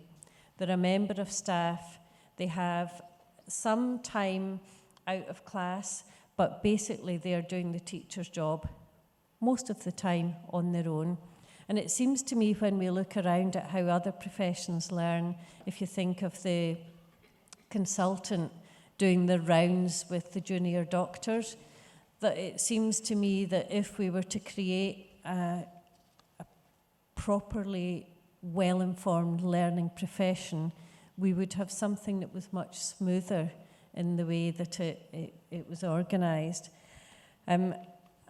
And I think there's also the issue around mentoring and mentoring expertise, and the idea that we still in Scotland, despite having a really well-structured teacher induction scheme, we expect that teachers, experienced teachers, by virtue of being good teachers, can be good mentors. And I think we all know that that's simply not the case, that there's a whole set of knowledge and skills associated with being a mentor. And one of the ways that we're beginning to try and tackle that is to think about how important knowing about supporting other teachers' learning is for all teachers. So in Scotland, it's part of your contract, if you work in a state school, that you will engage in supporting other teachers. But for most teachers, we give them no basis on which to build that expertise other than get in there and do it. So I would like to see much smoother transitions in order to make that more of a seamless thing. And I would like to see teacher education pedagogy, as I said earlier, valued as a bit of the backbone of how we build a really strong learning teaching profession. Thank you. Thank you. Now for Jean, can you share some good practices on having schools as research agents instead of research sites? Thank you. I think the turning point for me was when I am leading a UK Research Council funded project in South Africa, enabling schools, looking at rural primary schools in South Africa. When I saw the community, young people read the books we selected for their schools, and they were collecting data for us in partnership with us, and I cried. I think that was a turning point for me to think, I'm an academic, but I'm making a difference, and we will be celebrating 240 books created by children, having read the reading stories we've selected with them and worked with their school principals over this academic year, then to write and draw stories about their own lives, their own communities, and we publish them and celebrate with the departments for basic education in South Africa. And that was a moment I'm thinking, being an academic is not just about writing books that few people will read. You can actually make a difference to the lives of children. And the other example I want to share is at my job interview in UCL, no one told me the profits we have, apologies for the language, the income we have from the professional development programs cannot be used to reinvest in research capacity. Again, the UK government, the Department for Education project we had gave us 50 million in the next 5 years, which enabled our center to put in 2 postdocs, and we wanted to understand this teacher induction program and the school leadership development program, how the programs is influencing the learning of teachers, and we're talking about 5,000 teachers each year and 4,000 school leaders. We want to track them, understand their career pathways over the next 4 years to understand in a much more nuanced way about teacher retention and teacher development. And to be able to do that, the lessons I've learned from South Africa, the participatory approach, involving the key stakeholders from day one of your research, really played a key role. So we created a research committee for the teacher induction, the early career framework program, as well as for the national professional qualifications for school leaders. So we have 2 research committees who are deeply involved in the design of the research instruments, to make sure that we also ask the relevant questions in practice so that we can generate robust evidence, feedback into the program, and together we are making a difference. So, and it was wonderful. I never in my life thought as an academic I will be leading our center will be inspected by Ofsted. We just had Ofsted inspection. And one of the first things the Ofsted inspector said to us, to celebrate our success, is schools believed in research-informed practice. They wanted to be involved in research. That's why they've chosen UCL to follow our teacher development program. That was heartwarming for us as academics. Thank you.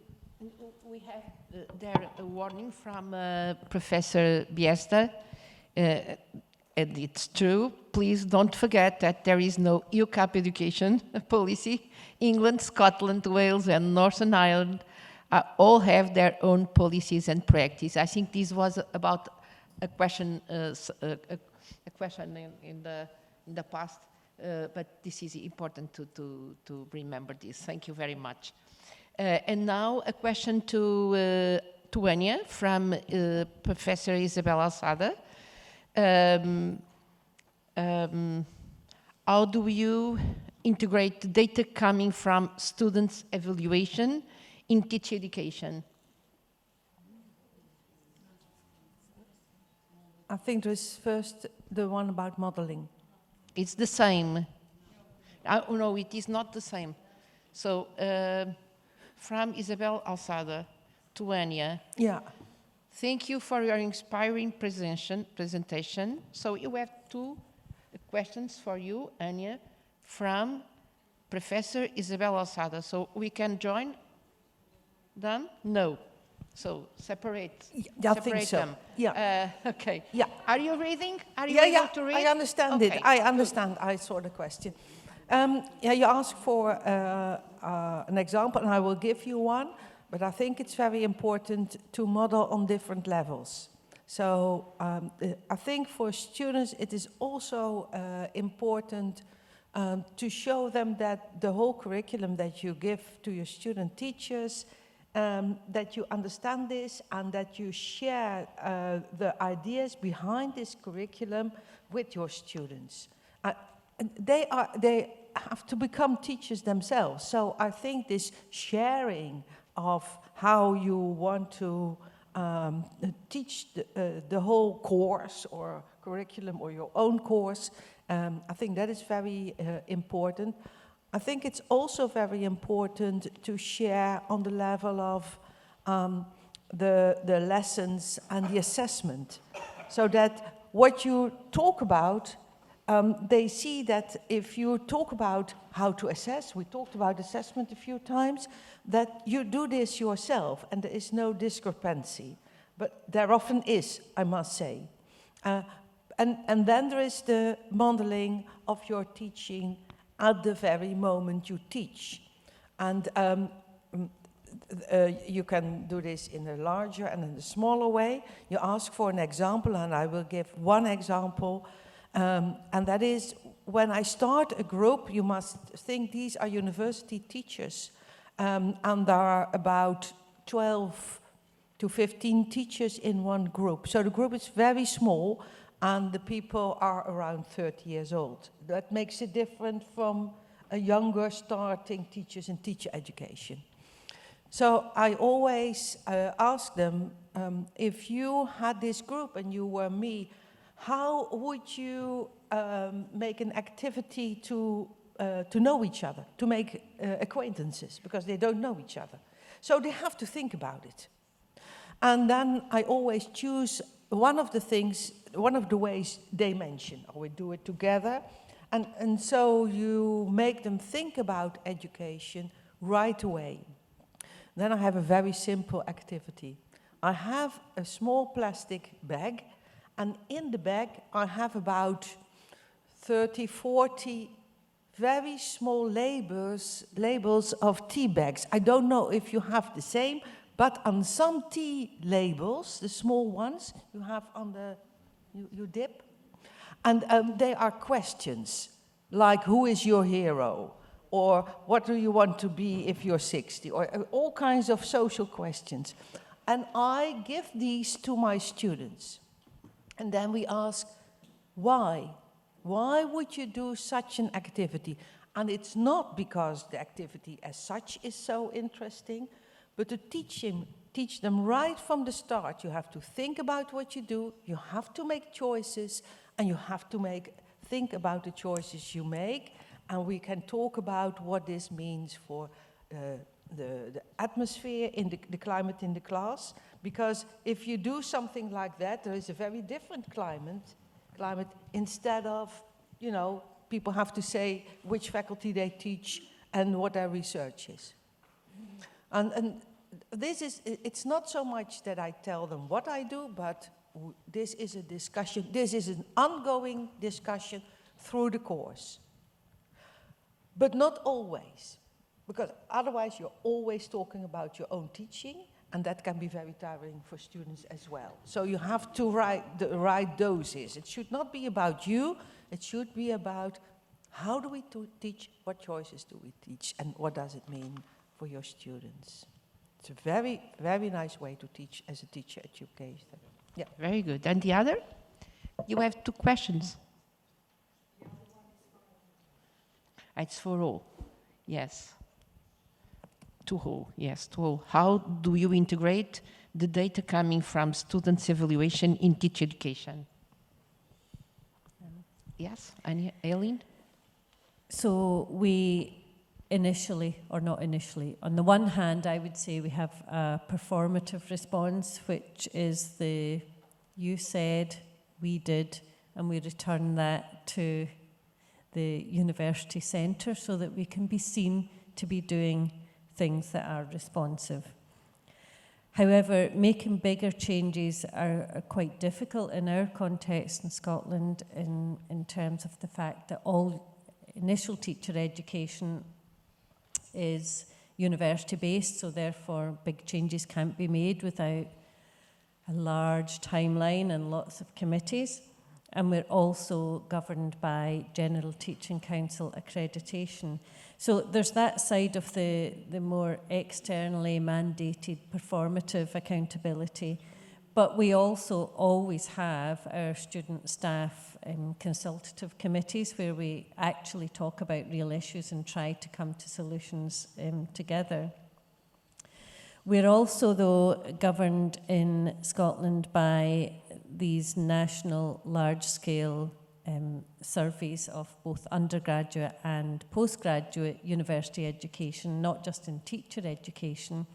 But the survey asks questions that really skew the kinds of answers that students might give, and particularly our teacher education students, when they're asked questions about assessment, they know things about assessment that perhaps our students of physics or history or engineering don't know, so they tend to be a little bit more critical. So what we've done with that is we have to give them the national survey, but we've also created a set of questions that we ask them to look at and respond to alongside that, which are not just how well did we do in giving you customer satisfaction, but how well did you engage? Do you think you put in as much effort as you could? Where do you think and how do you think you might engage better? So that we're trying to encourage the evaluation not just to be a customer service focused one, but actually one about how do we together understand our learning and make things better. Thank you. Thank you. Then another question to Ching. In England, how do you perceive political acceptance concerning teachers' continuing learning regarding teachers' well-being and resilience? Thank you.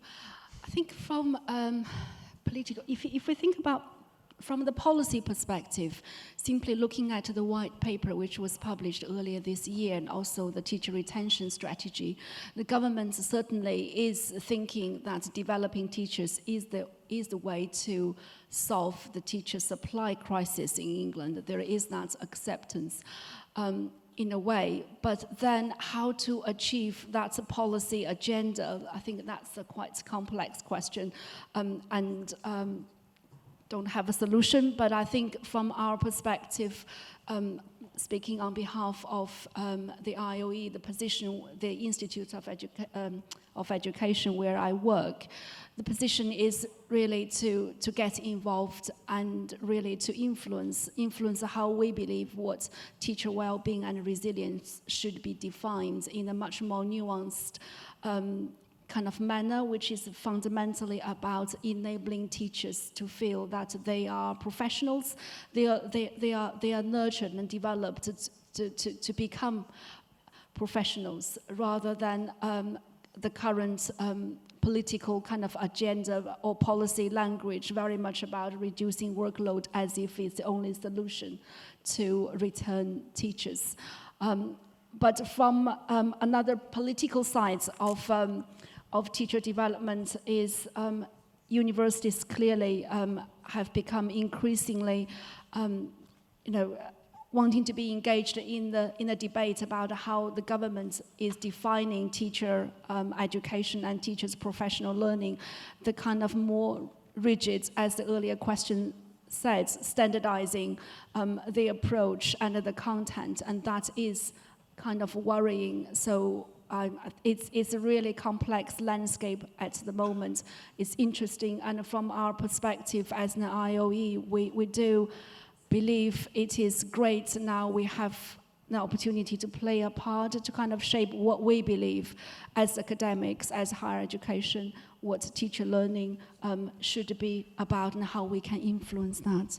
Thank you. I think we need to stop the questions because we are on. Yes. So, as a teacher, this question is from Adelina Silva.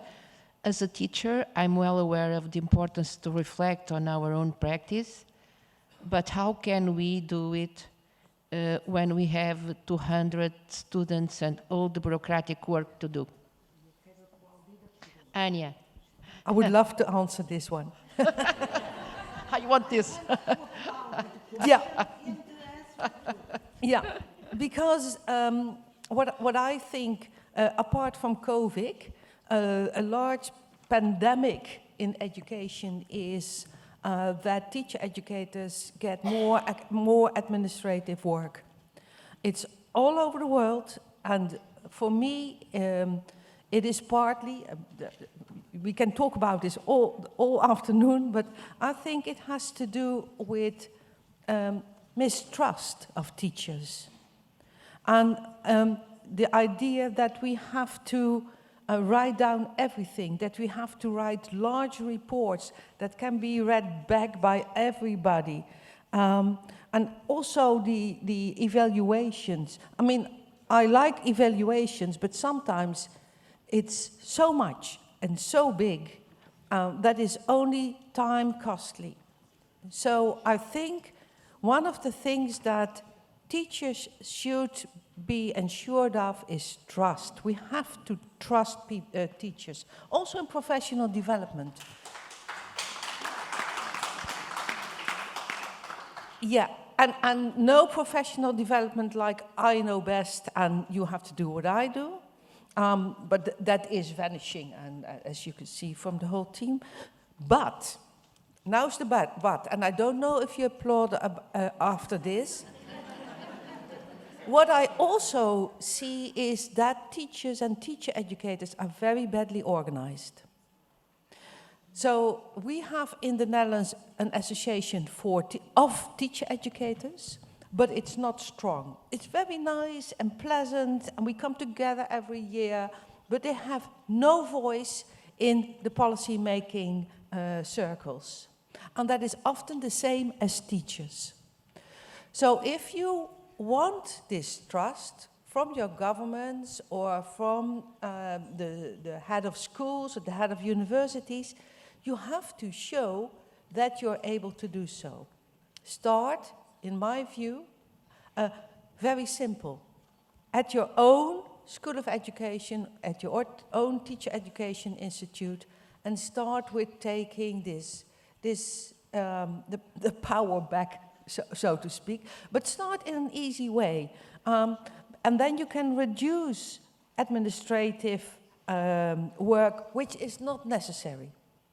And I think that is a way I would like teacher educators to operate.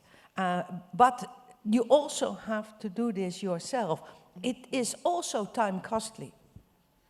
But find a way, organize better, talk to each other, and organize so that people can see that it's not your individual problem that you are busy, but it is the problem of the whole group, and that the whole group will respond to this. Thank you, Anja. And now the last one. You see no applause for this. Can we, the last one, because we are on time, from Professor Riesta. The panelists talk about teacher learning, but learning is a vague term. What view of the good teacher do the panelists have, and what does that mean for teacher education? Okay, we don't have much time, so Yes. thank you. No. We're running out of time. But anyway, I think I've read about this in a book by the one who asked the question. Anyway, can I be personal? Yes. When I was 6 years old, I developed mistrust against authorities. I had very much problems. And when I started in the year of when I was 7 years old, started first class, I was a runner. I ran away from school. I had my home very close to school. I had two wonderful teachers. We were quite a disturbed class. But anyway, I ran home. As soon as I met something I didn't like, I went mad. And I had my mother, because she worked as a nurse, nighttime, part-time, but in nights in a psychiatric clinic. So I knew there was someone at home, so I woke her up, you can understand. Anyway, I was very problematic, still I am, perhaps, I don't know. But the thing is that, of course, I had to go to a psychologist, and they said, well, Daniel, he's not fit for school. He should do another year. And I remember in the car when we were going home, my mother, and I said she worked as a nurse in a psychiatric clinic, she started crying, saying that her son, because the psychologist has said he has severe problems and he could be learning disabilities and this with authorities, and that he runs home, it's not good. So probably in the 9th grade, maybe it will settle, but then it's too late. Well, approximately that. Anyway, my point is, in year 2, so they let me continue, I got one teacher, a woman. She was crazy. She had red hair, she looked like Medusa. I continued to run home, but she, in some way, just ignored it. She offered resistance, but she never stopped believing in me. Yes. And suddenly, I stopped running home. I just went out in the schoolyard, and then in the class, and in the hall outside the classroom, I hid below my desk, and it turned around, it showed. Well, I'm not sure, but I think that what she shows as a good teacher, I think, she never stopped believing in me. She made a difference, and she also offered a kind of resistance, letting me, well, not giving up, but also supporting. And I think that's a good teacher. You should not say that everything runs smoothly, but believe and offer these opportunities to go beyond what you know. This was a bit personal and a bit long, but thank you. Thank you very much. Thank you. So don't give up and don't leave the kids alone. It is something that I used to say, don't leave the kids alone. Thank you very, very much. And thank you to all the people who have made the questions, and to all who are in this room. Thank you very much. Thank you very much to you.